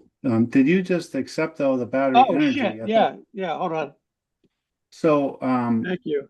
There yeah, you so go. I think, Thank you. what do we do? Well, that might have done the whole thing. No, I just did one. Well, the uninterruptible power, uninterrupted or uninterruptible. I think Oh, it's hold on. uninterruptible. Here, I'll do this.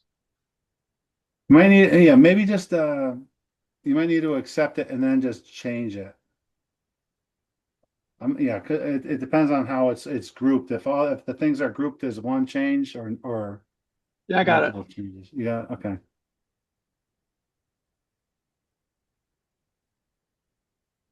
There. So is that any problem with this number, the second number one? I would just delete that last reference to NFPA 800 since there is no such thing right now. Okay. I'd say as the author of this, you have the right to do that. Well, I didn't know this. I thought this was just for your use. I didn't know it was going to be on display. Okay. So you're good with this or? Uh-huh. Okay.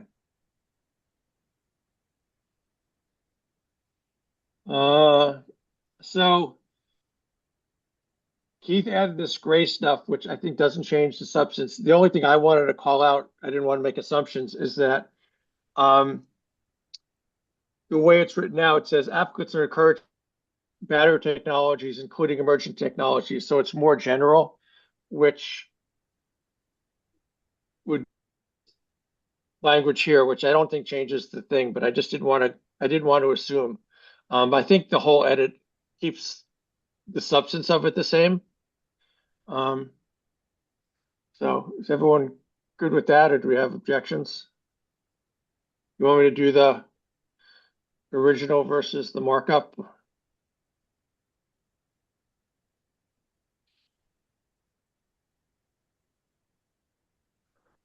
I guess the only comment I have is encouraged is soft. If I'm going to install one of these things, I'm going to do what's most cost effective. So I like the direction this is going in, but encouraged is a little spongy. Yeah. Actually, that's a good point, because the way it was written before was that they can only use lithium ion if they can demonstrate that other battery types cannot adequately meet the operational performance needs, which is it's a higher bar. We could say applicants must consider battery technologies, including emerging technologies. Yeah. Okay.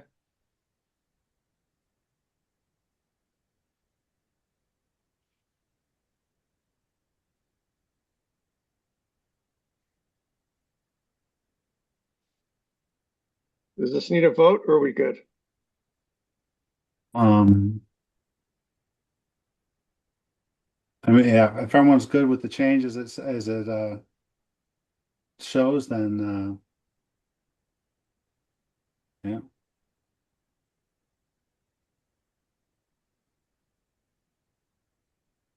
Okay. Fix that grammar, I guess, that double space between must consider. That's yeah. Just delete one space. I figure I'll do the cleanup later with track changes off. Oh, So this is probably, from my review, the only place where there's more substantive changes. So last meeting we talked about this whole separate contained space. Originally we had it, I can't remember what it was originally before these edits. It was external, and then we said it could be internal or external, but it had to be a self-contained space, which is what Lenny was talking about.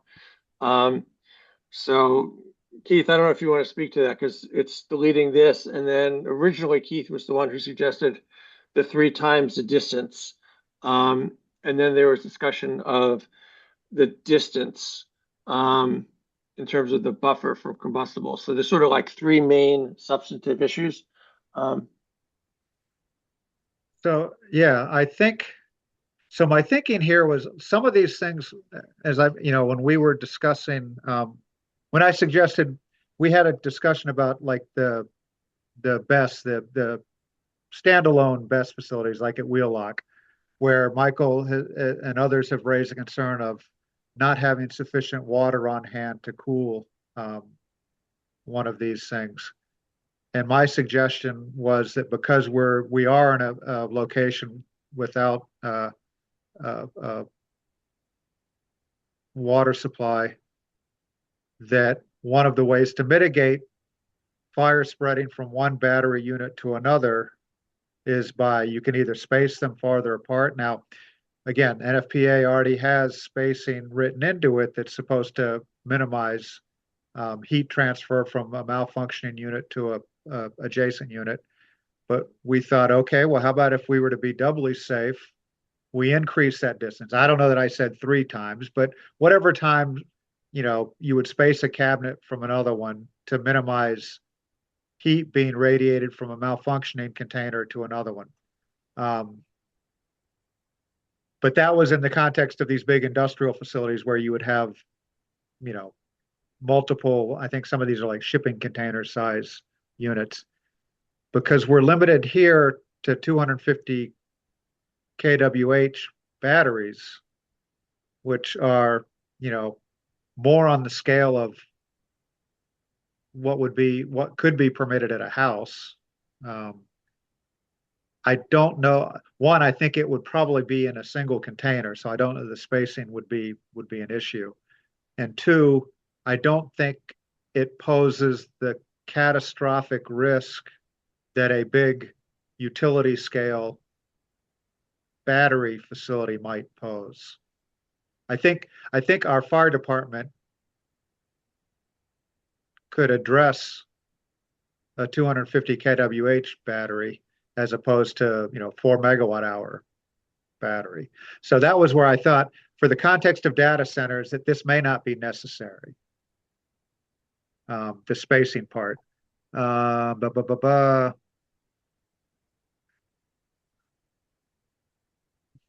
the 75-foot buffer, I know Jeff we're concerned about if a battery does malfunction, the potential for it to spread to nearby vegetation. Again, I think any more than I think a 75-foot buffer might be. I think the 10-foot is what's in NFPA 855. And for batteries, if you were to install a battery at your house, on the side of your house, I don't think there's any stipulation on how far away you could plant a bush. Now, common sense would say you don't plant a bush right there, but I don't know, again, for these relatively small batteries, I don't know that 75-foot buffer is going to provide any real increase in safety of catching adjacent vegetation on fire. So I thought, again, maybe we could, if we doubled the 10-foot requirement that's in the NFPA 855 because we're in a rural area, and say you have to maintain a 20-foot cleared buffer around any external battery container. And I think that's the A was the first one. that's already in the that's in the NFPA 855. I think it has to be, like the chief was saying, it has to be in its own room Right. already. So my only thought about number A, I mean, just my general approach to some of this policy stuff is even if it's in code, stating it because it's closer to home, people will read it here. Very few people actually go to the source. So if we want to make it clear, like the planning board, if we get something like this, I would gather the vast majority of people on the planning board will not be looking at the Mass Code or NFPA 855. So it seems like if it's important to us and it's basically reiterating for A, I would keep it. It's not contradicting it, but it's making it clear. So just on that one, I think I guess. Although again, the fire chief is going to be reviewing these, so he is going to be looking at the code. Tom? That's what I wanted to say, what Keith just said. Everything that I'm looking at in yellow, perhaps I don't know if I think this whole section would be addressed by the emergency plan, and eventually if we require it, the permit from the fire department. But if it's in here, then it has to be in the emergency plan. I mean, like you're making it really explicit that this is what we're expecting as a planning board. The emergency plan has the 75-foot buffer in it for vegetation? No, I'm saying this, if this is here, then it would have to, if there's stuff that shows up in the emergency plan, it would have to reflect this. That's what I'm saying. I don't think we can necessarily, that if we took this out, that it would show up in the emergency plan.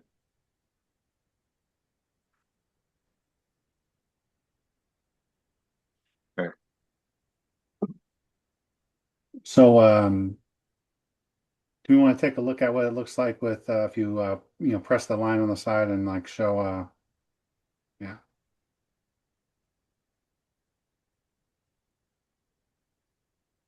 So here it's saying, you're just getting energy storage located external to a data center, 75-foot buffer between the batteries and combustible materials.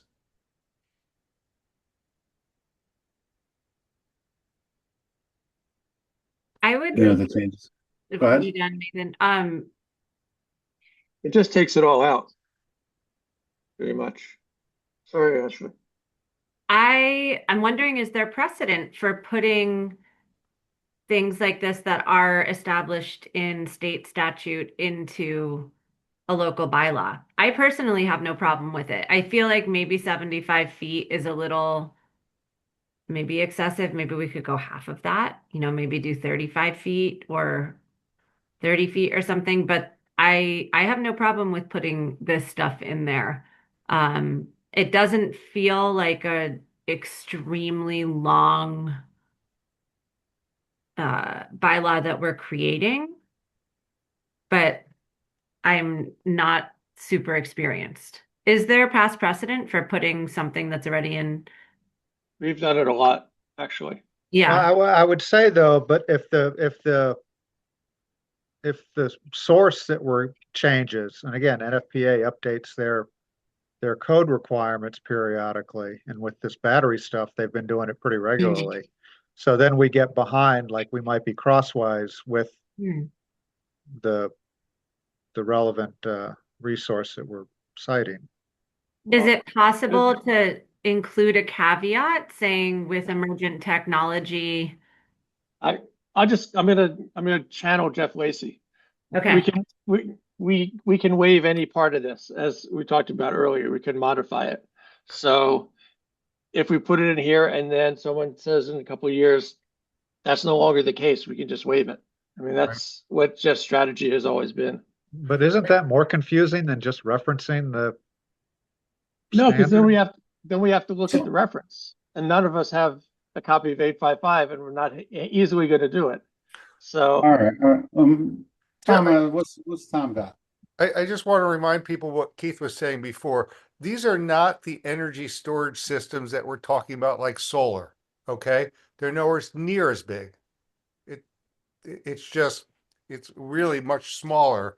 So don't think of the BSS kinds of storage systems for this application for backup for data storage centers. Good point. Now, Tom, you got your hand up?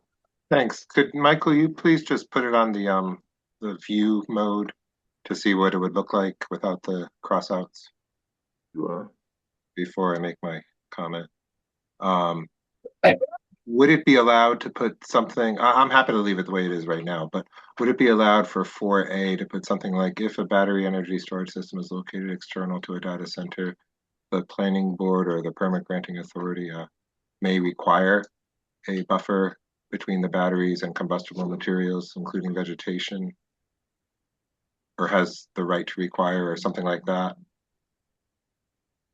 Or is that not the right place for language, the right part for language like that?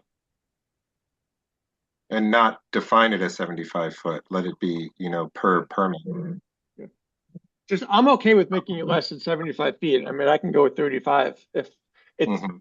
I mean, I'm just click back. I mean, I think these are all separate. So like, there's A is about the separate space, and so it's duplicative of what code is now. And so the argument is, do we keep it in there because that's something we just heard Lenny talk about and we've discussed previously. The distance between containers, that's something Keith originally introduced. If Keith doesn't feel it's important, we can get rid of it unless someone else feels it strongly. And then I think this third one is just about the distance, because the rest of it is just sort of, changing language. I'm leaving out the last one this is just clarifying. Jeff had a question about hydraulic features, so instead of saying hydraulic features that were unclear, I just sort of articulated what it was. So I think they're all different. They're just all in the same section. Yeah, I just meant as a way to not be tied to 75 feet. I mean, what if we wanted it to be more than 75 feet? Just to talk about a possibility for a buffer. We may request a unvegetated, yeah, because in the NFPA document, I think it's 10 foot.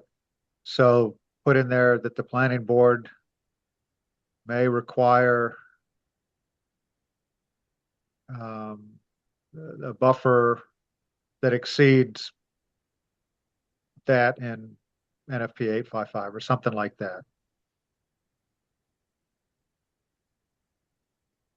It exceeds the requirements of NEP 55, right?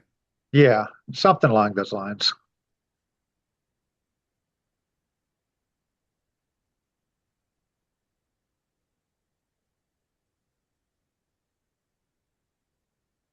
Oops.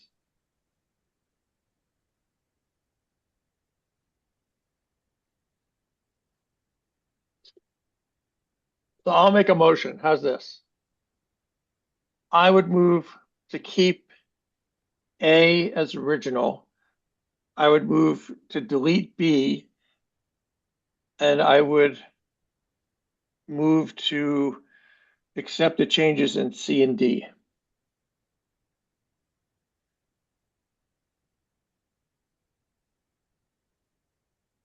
Do we want to take these I think we should do them one at a time. Okay, one at a time? okay. So let's start with A, Michael. You want to reject the Yeah. change. Correct. Yeah, I would move to keep the original version, which I can is that?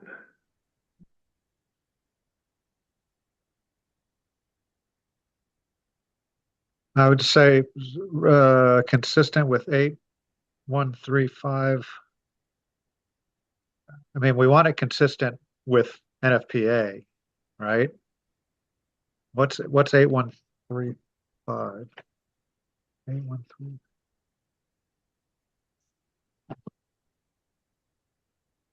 I think that's the fire and safety part.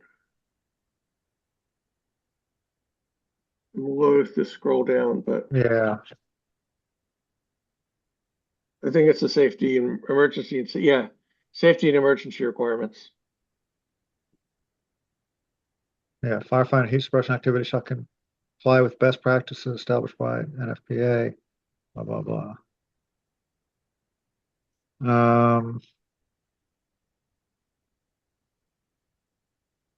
Yeah, maybe right there where and consistent with that 8135, which is just So I guess basically, before we get too far going, Michael was moving to, keep the original for A. Did we have a second on that?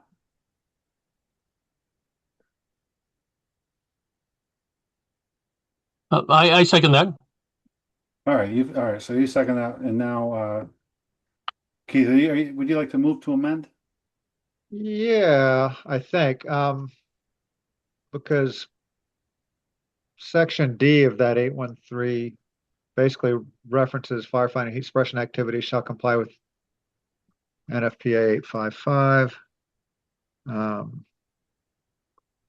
Because we're talking here provides for firefighting and heat suppression response.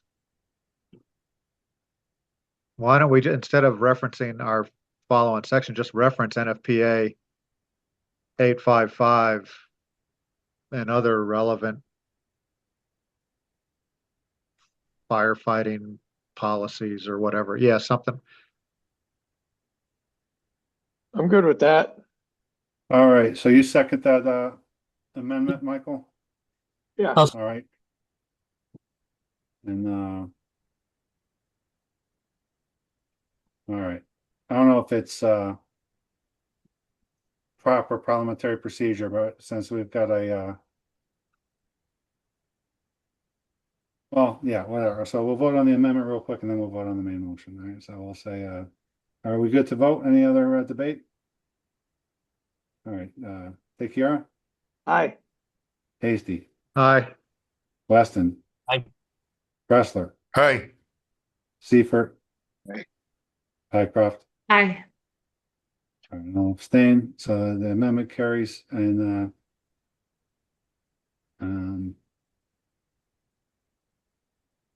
we'll call the roll for the main motion. Tekiera, Aye.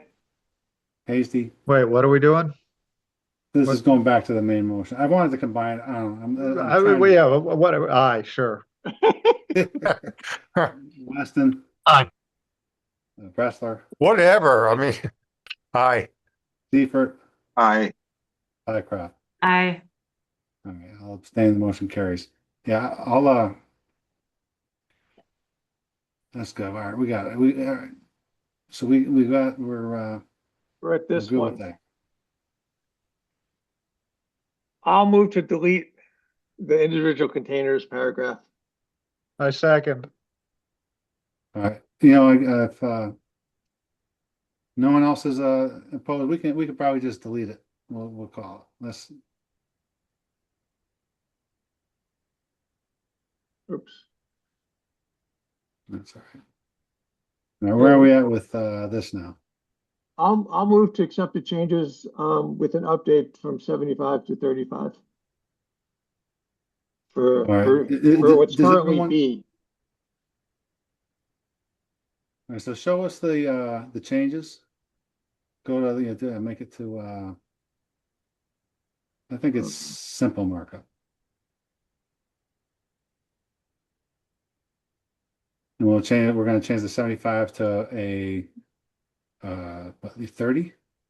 30. It actually suggested 35. Well, I mean, then we need to change the language of the. Oh, no, no, no. We just keep the exceeds. That's right. We don't have to do that. We can just get rid of that. And then we can, depending on the situation, decide Yeah, on yeah, what we think. yeah. Let me just get into that. So, uh, Just delete up to the word buffer.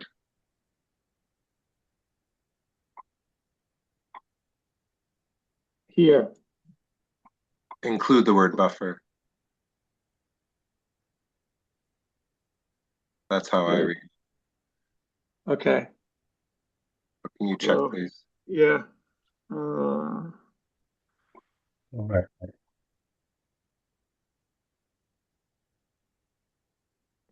Oh, no shall.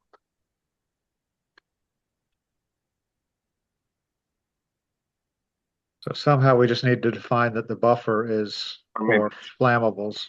Right. Sit. Sit. Okay.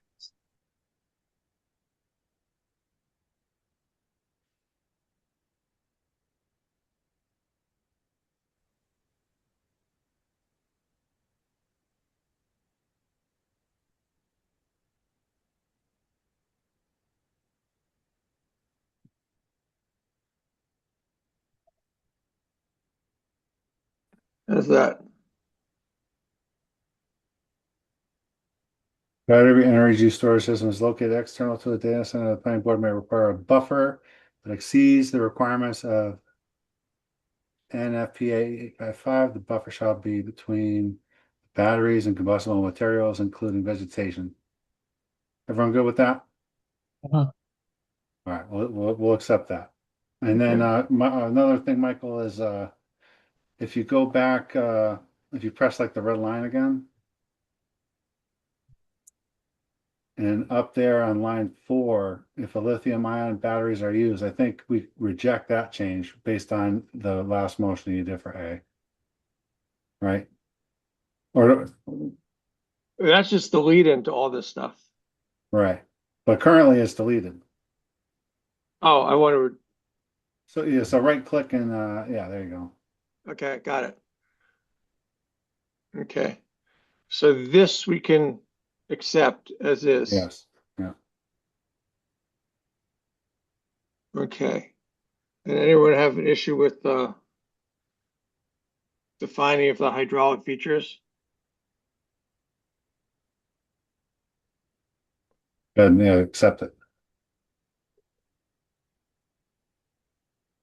Okay. I think that was the most complicated part, just so everyone Yeah. knows. And we only got extremely meticulous only one time, so that's not too bad. Yeah. So this whole stuff is just little improvements from Keith. It doesn't change anything in terms of the meaning. So Everyone good? Any protest? Go ahead.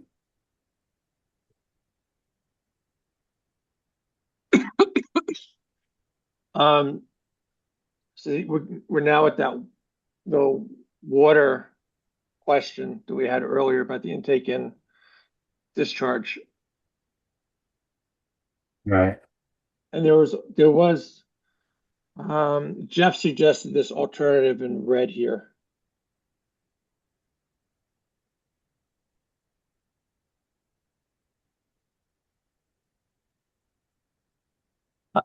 So we've covered the emergency aspect of water discharge above, haven't we? Up on page 2. Yeah. And we haven't Well, clarified the cooling, not emergency. The cooling part. the cooling part. Okay.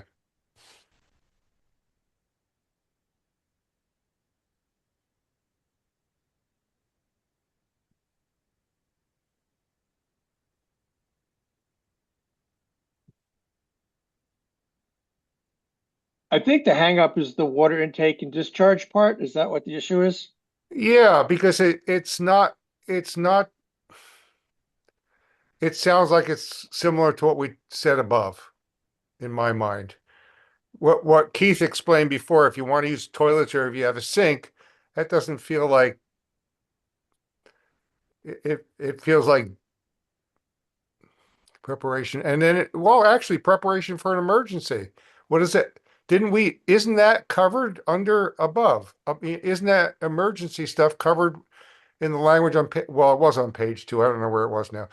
No, it's here. It's just the schooling part right there. Okay. Where was the emergency thing then? Emergency is later. About mitigating. Yeah, it's the section 5 right Yeah, there. it was number 7, I think was. So it just felt repetitious and then unclear. But it's getting late now, so I'm losing my. I think the idea was that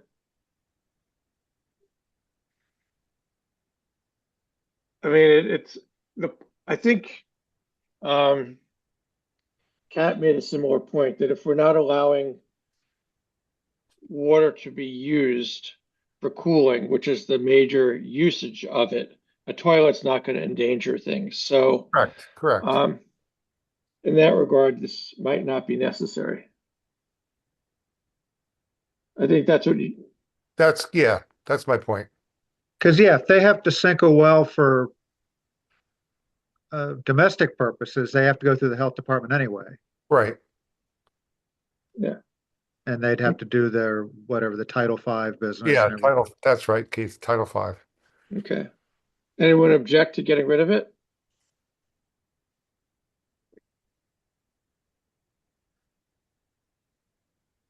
Okay. Nathan, you good with? I didn't want to do it. You're the chair. I just didn't want to. I didn't want to. Let's see. I'm gonna delete it.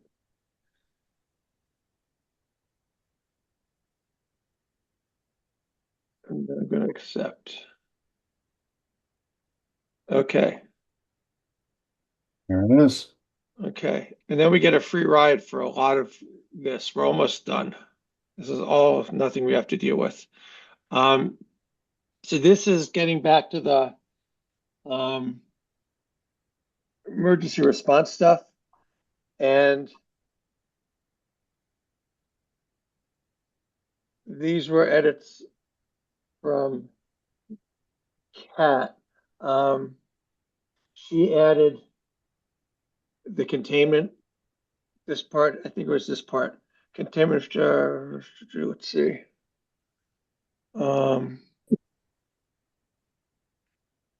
What did she say?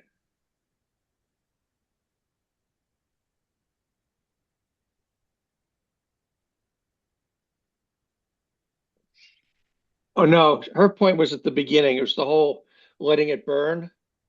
So I added the first one, which is appropriate firefighting suppression taxes compliant with NFPA.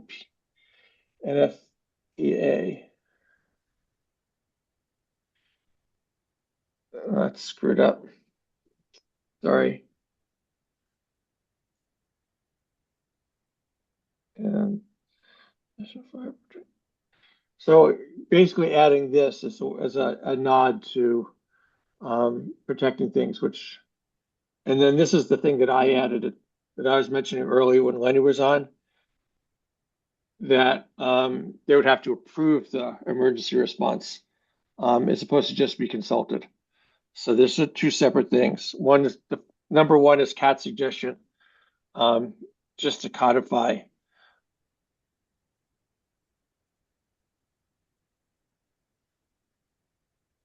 Any comments? Yeah. What do we envision the containment infrastructure of runoff resulting from firefighter heat suppression activities? That one's old. That's not new. Is it? Okay. Yeah, it's just the number 1 is the new one that I put in for Kat. Yeah, that's fine. Yeah, that one's good. Okay. We're good? Michael, can you scroll up to the beginning of that sentence? Because doesn't that first sentence contain the approval already? No, it just has to cooperate with. That's a plan that is approved by. Oh, yeah, you're right. Okay. Cool. Cool, that's easy. So it's just Cat's thing. In Wendell, they went as far as on the best regulation to say that not only an approved emergency response plan and possibly an incident action plan, but a fire permit. Um, I didn't know if we wanted to add the word permit or the idea of a fire permit or a permit from the fire for the. I think they could, if they don't get the fire permit, they probably can't build it, right? I mean, Yeah, it's just that there's a separate bureaucratic formality called a permit, Right. as opposed to an approval. what As is part, one? as part of the building code? Right, like, a restaurant or other people have they have to be approved with a fire permitting process. It's an interesting point the Wendell Fire Chief was making. It's a very minuscule step, the actual issuing of the fire permit, and relatively inexpensive, but it is just one part of the process.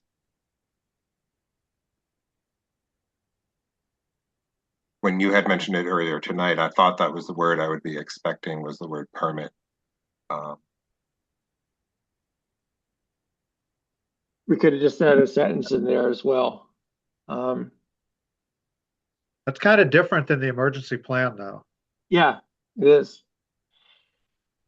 Well, why don't we look at Right, this fire- it could be under just something like general requirements or something Yeah. like that. Yeah, okay. Correct. Yeah. Correct. Yeah. So are we good for this? And then we'll figure out where to make a home for that. Can we just add firefighting / heat suppression tactics? Or does that not make sense? I was just looking at the next sentence that has Oh. firefighting or heat suppression activities. Where do you want me to do that? What line? Is in item 1 there. Oh, And make I'm not make it suggesting, I'm just an wondering if it and. makes. That's Say Well, put it.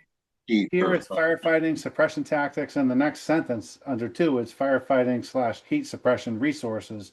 I don't know if it makes sense or not. I usually just want to ask the question and see what everyone else thinks. I agree. I think heat or fire should be in front of suppression.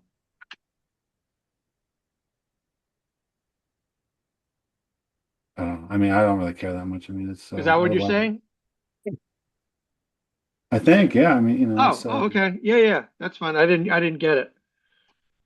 I think it should be, we should add, because we're talking for the whole facility, which NFPA 855 is batteries only.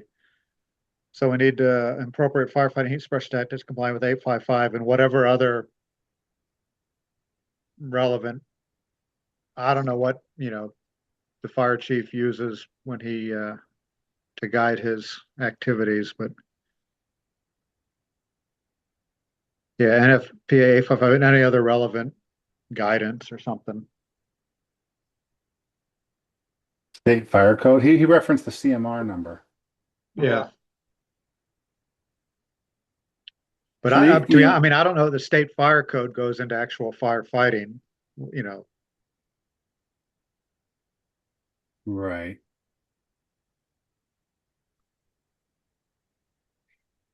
How Oh, about boy. how about we just do this? Yeah. And mass and NFPA and any other state and local guidance or something like that. Yeah, sure. Yeah, we can kind of just make an earmark to update the he referenced the CMR talking to us. That's Yeah. the So mass he- fire code. Yeah. So if you want to just make a comment on that, we can, I think we're good. We can accept these changes and then just comment on the fire code to add in the CMR or whatever.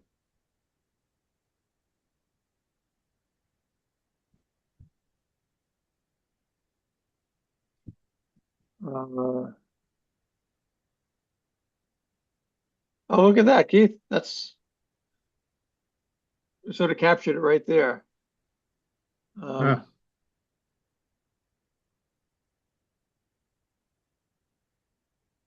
I think if we, because you took this, I mean, if we just accept, let's see.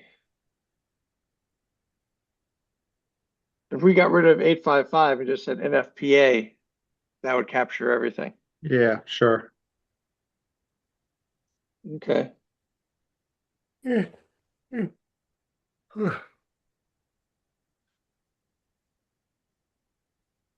right.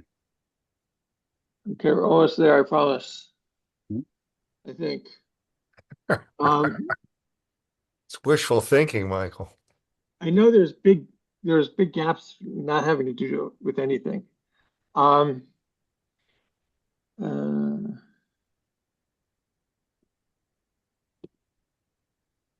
oh, so this is yellow just because it changed the language from to the greatest extent possible. Um, I mean, it's close enough. I think if no one has any major issues, we could do it, but it's slightly different. Yeah.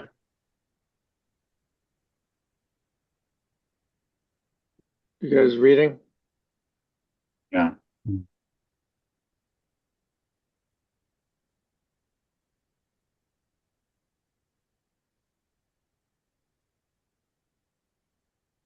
I think the one difference here is, oh no, it's got it. Yeah.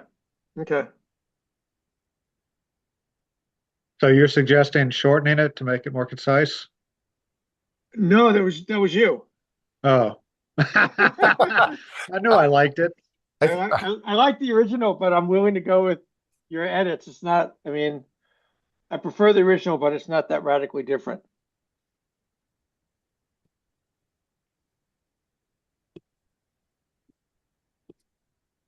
All right. Any objections to accepting the change?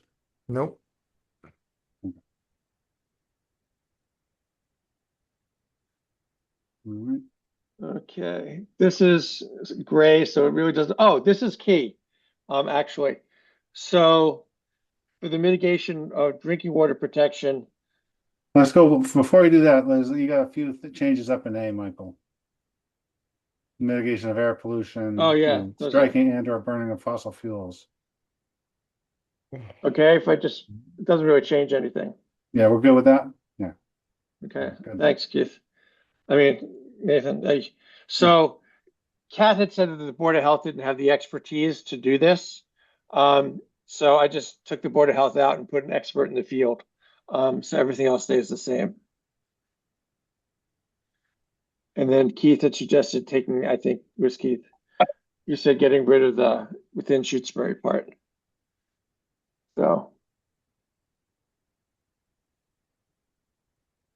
we keep what we want, we just get an expert as opposed to the Board of Health. So just the language, the applicant shall require Yeah, document. Oh, Who picks the expert?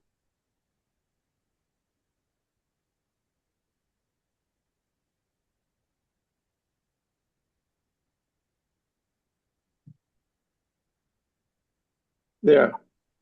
Yeah, there you go. Yeah, how do we define an expert in the field? We could put it in parenthetically approved by the planning board.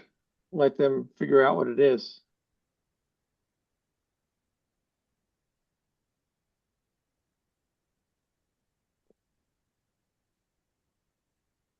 I think that's safe.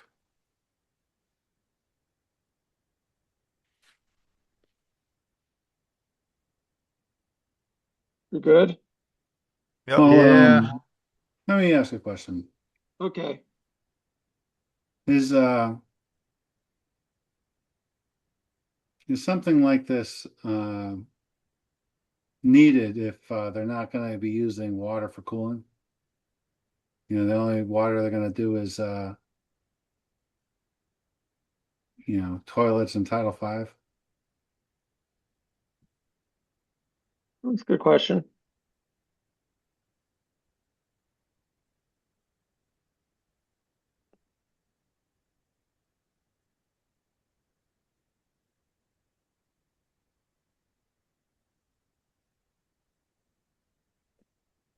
it does seem to be a kind of a corollary of the way the other one was from using water to cool.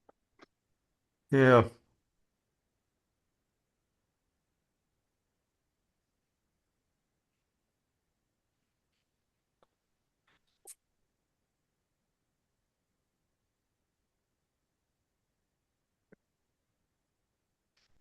I begrudgingly think you might be right, Nathan. Yeah. Do we have a requirement in here for an environmental impact statement? We don't? Mm. Is that just subdivisions?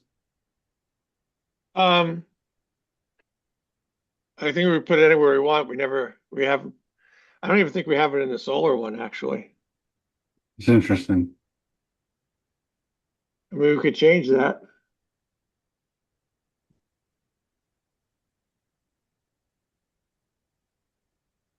I've got a question that hopefully won't derail this, but what's the difference between a mitigation requirement and just a regular requirement?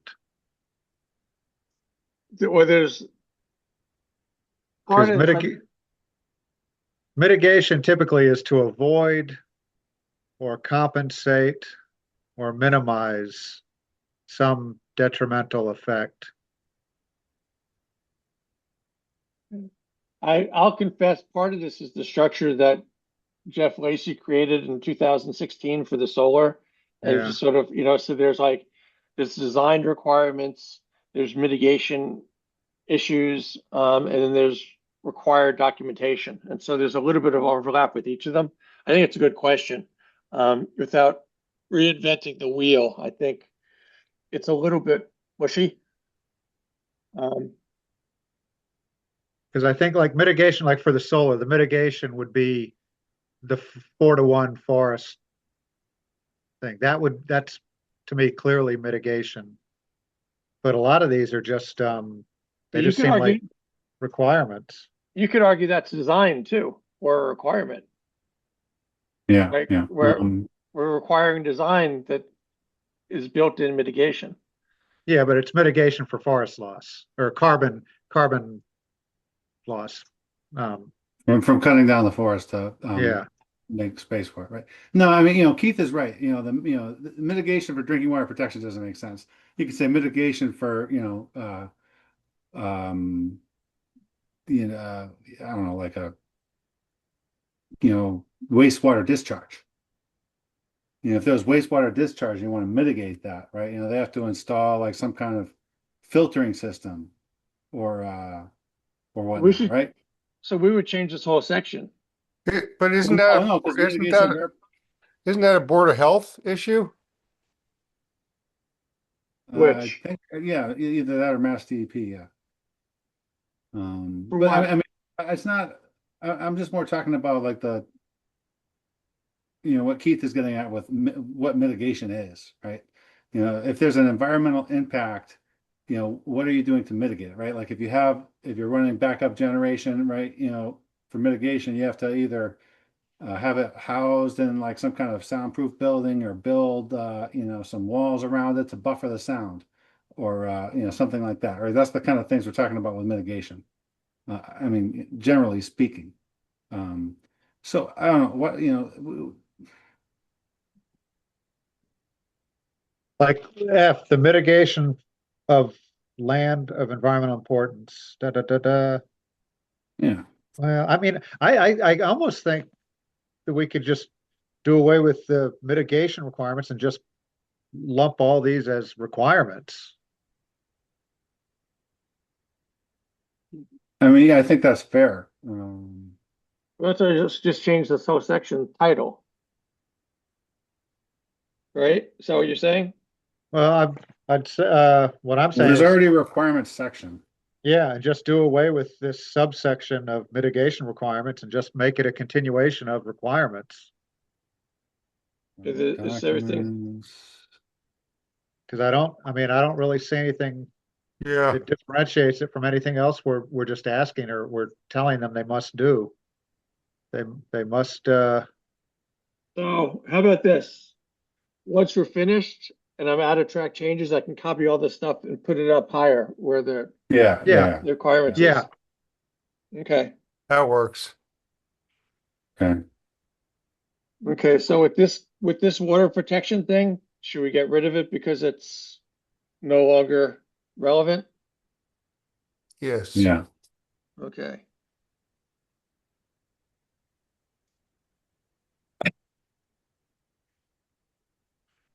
So look at all of that. There's nothing to change there. Isn't that beautiful? hmm We're almost at the end. See, I was right. That's it. We did it. Yeah, that's good. And you can delete those little Yeah. thingies.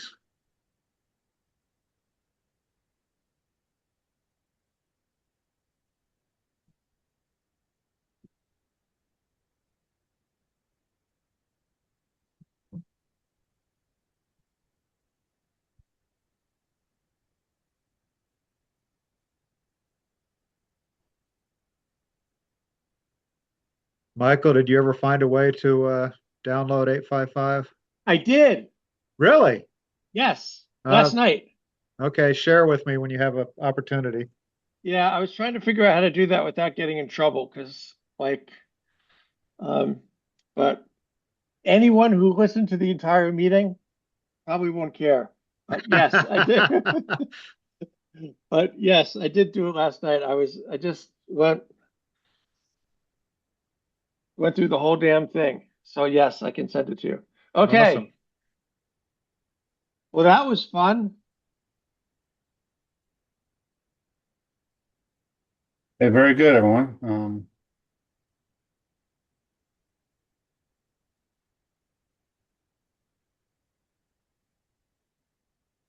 So, Nathan, just because our minds are fuzzy, I think what you said way back when in some email is that after we did this entire thing, you wanted to just have a vote to approve all the amendments, or do you feel like, or we just what we have is what we have, and you're good with Yeah, it? yeah, we can do that. So, yeah, I'll take that motion.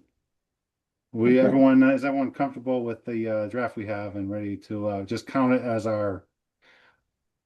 I mean, at this point, I mean, we're looking to just kind of count it as our current draft, and so, yeah, I'd like to hear that motion. I'll move to approve the version of the data center bylaw based on the amendments made tonight. Excellent. Do we have a second? I'll second it. Yeah. Okay, Keith. All Keith right. seconds. Michael, take care of moves, and Keith Hasty seconds that we approve this as the planning board's current draft of the data center bylaw amendment proposal. Right? Other than can we something about if Michael's gonna go through and fix the formatting and little miscellaneous. Yeah. Yeah, that should be good. And we can all right. And then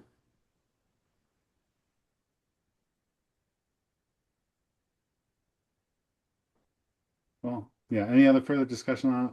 Any other questions?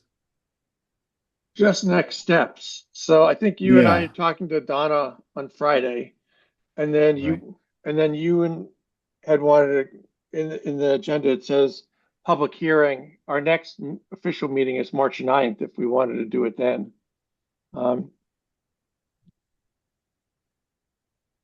Right. I think if we push it, so I looked it up. Our town meeting is on May 9th. So if we pushed it to early April, it's a little tight, but we could do it if we did a public hearing in April. Yeah. Because the issue is if Donna has major things, we'd want to come back to the board in March and say, hey, this is what Donna said, let's reapprove it and recommend that go to a public hearing. So it might be contingent on what Donna says. Um, yeah, I mean, I'm not, you know, I don't think it's a problem if we say we're going to do the public hearing next month, and then, meet with Donna, and there's some questions. I would like to put, before we move on, to kind of, I've got a little bit of a running list of questions for Donna. And then we can go through that. But we can do that after this. So we'll just call the roll for that. Unless anyone else has any more. So DeKira, Hi. Weston, Aye. Hasty, Aye. Pycroft, Aye. Seifert, Aye. Wrestler, Aye. and I'll abstain. Motion carries. Very good. Now,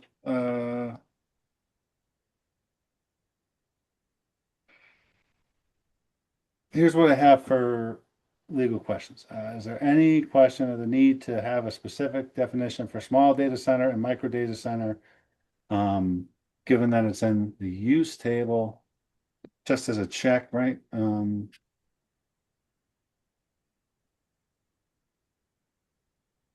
I've got, what's done, thinking on regulation of the battery electric storage, right? Which, obviously Michael's kind of checked in on that, but we'll, have it as a topic of our meeting.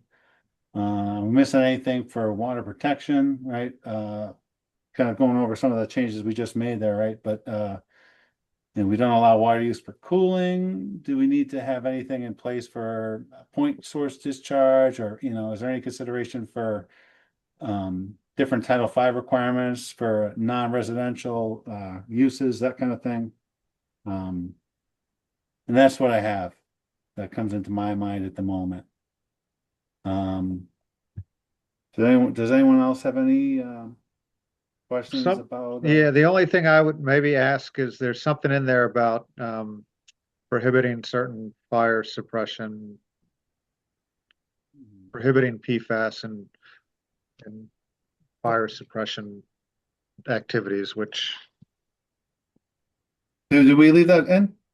I thought it was still in there. Yeah, it is.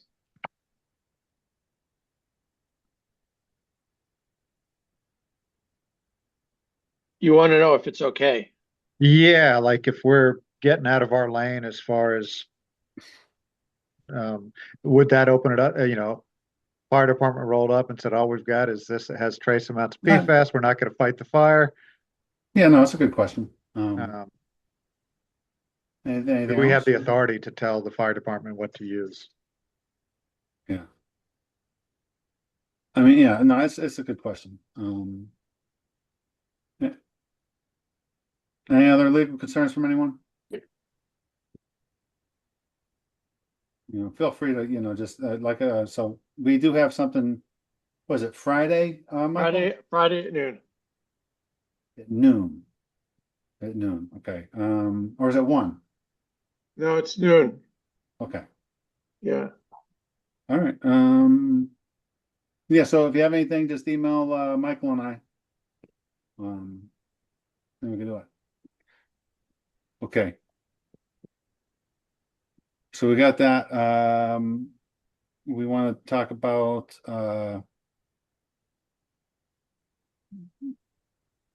public hearing, right? Do we want to just go ahead and do it?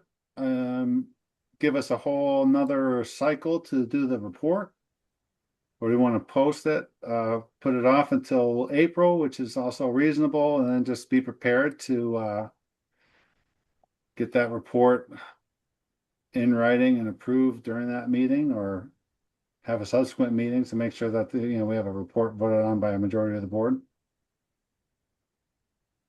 Do we have to make this draft available for the public ahead of a public hearing?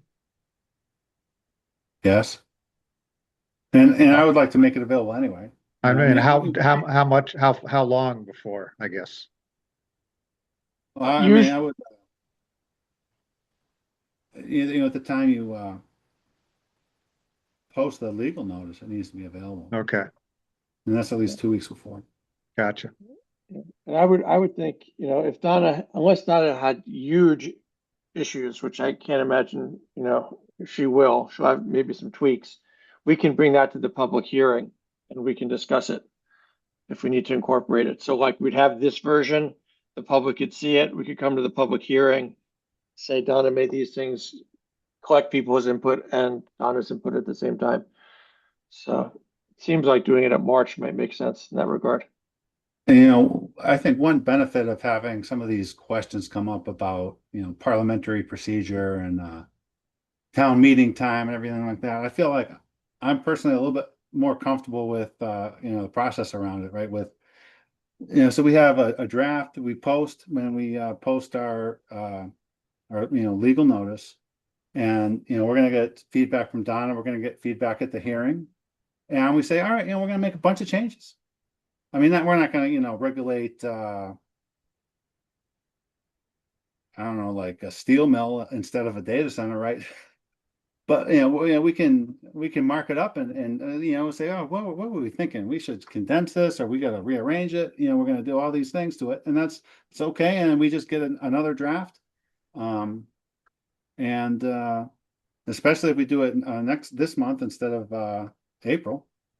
And we give that draft, we post that, and we submit that to the moderator and the select board and town clerk is, this is the draft we're going to be voting on. That's what gets printed for people to see at town meeting or on the warrant, provided we get it in on time and everything like that. So I mean that's all good. I don't know if anyone so it's like, if we feel like there's a little bit of unfinished business with, legal review and, what else is going to come in, I feel like it's, the further up ahead of town meeting the hearing is, the more time we have to address all that. I know, I see Mateo has his hand up. Yeah, I just wanted to clarify the process here. Does this need to go to the select board before the hearing date? Is that correct? Oh, yeah. You have to send it to them. And then they send it back. Yeah. Well, that's directory. It's a very weird thing. But so yeah, it's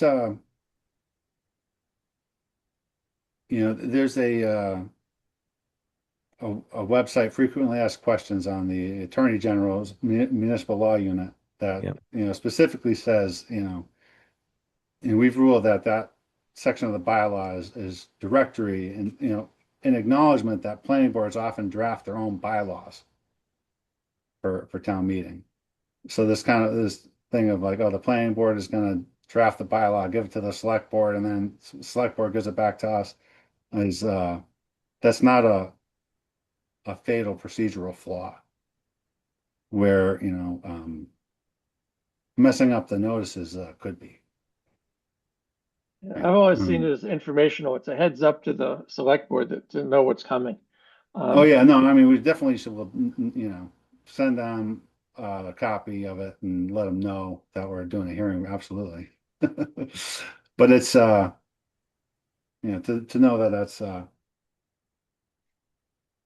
directory as opposed to, there's another word, legal term that basically means it's like it has to be followed to a T or whatever.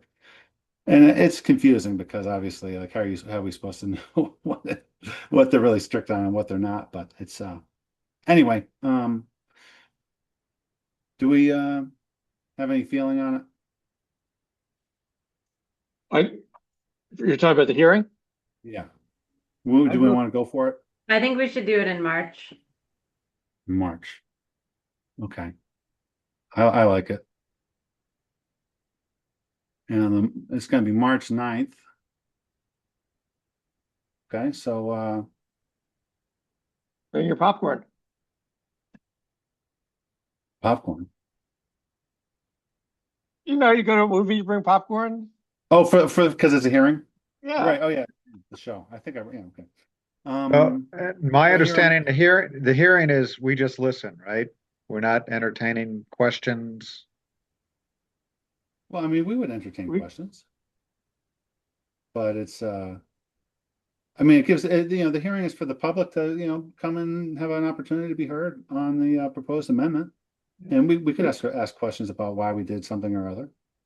Right, but we're not going to debate or have discussions right then about changing things, correct? We would close the hearing and then we would have a discussion. Okay, gotcha. Hmm.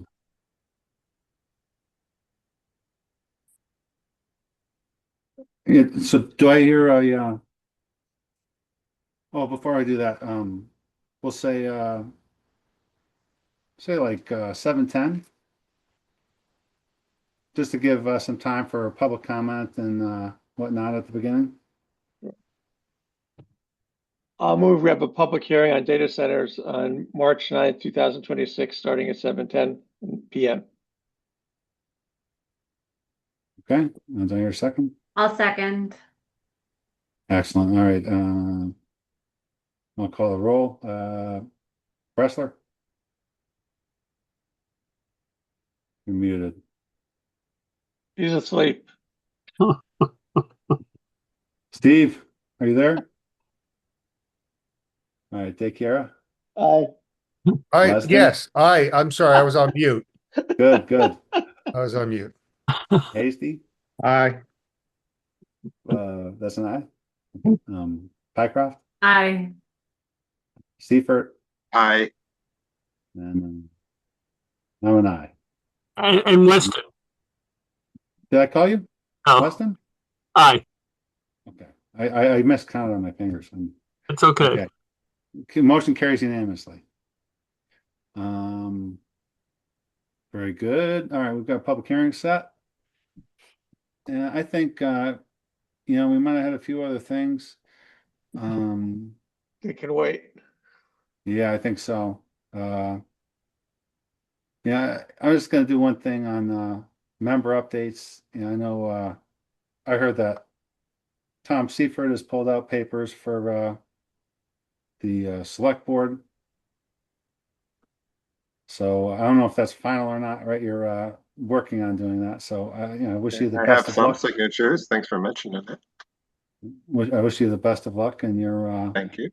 pursuit there. And now I would Wait, I just had a thing, because I think three of us, myself included, are up for reelection. yeah. And so the only thing to know is Brennan confirmed today for me, March 21st is the deadline for nomination papers to be in. So I don't know Okay. who the other two are, but just a heads up, March It's, 21st. and we know Deacon isn't coming back. So it's you and Steve. And we may have Jesse Grogan might take papers out. I know she's going to be unavailable in the next 2 weeks for that, but if we've got till March 31st, then 21st. Hmm? 21st. 21st. Okay, March 21st. Okay. Yeah. I heard we have a new interim town clerk as well, so you should be able to get your papers in town hall. Not 100% about the office hours or anything like that, but call ahead. Best practice. Do you already have a Michael? Yeah. I got him from Steve. Jeanette. Steve, have you decided if you're pulling papers and running again or not? I'm on the fence. You're on the fence. I'm on the fence. Part of me wants to let an opportunity for new blood, create and so yeah, I haven't decided yet. We'd love to have you, Steve. I'd hate to break your kneecaps too, by the way. What's that? I'd hate to break your kneecaps. And I think your concern for new blood might be optimistic too. Well, Why, Keith? Doesn't seem like there's people banging on the door to get in here. I mean, we already have one opening and possibly, someone that is interested in filling that. So if you decide, especially if you decide you don't want to do it, Steve, let us know. Oh, at I the will. board I will. meeting, and so that, we can, try and think about it. Okay. But yeah, okay. I think that's we've got some stuff coming down we really got to talk about with floodplain requirements and clean energy regs, but obviously we're not going to get into that now. I'd love a motion to adjourn. So moved. Second. Thank you, Tom. And I'll call the roll. Don't we want to have discussion? Yeah, all right, Steve. I knew it. Yes. Good to have you. All right. Let's see. All right. Sorry, guys. I do want to discuss it at length. Hey, thanks everyone for hanging in there tonight. I think we're in a good place. We got a pretty good, Michael's just going to move to make sure the numbers all line up, right? The format or the numbering and references and all that stuff are still good. And we'll see that shortly. And how it'll be posted, all that good stuff. So, all right, I'll call the roll. Bressler, Hi. DeCara, Aye. Hasty, Aye. Pycroft, Aye. Seifert, Aye. Weston, Aye. and I'm an aye. Motion carries. The meeting's adjourned. Have a good night, everyone. You all Night, too. everybody. Night. Good work. Good night. Bye now.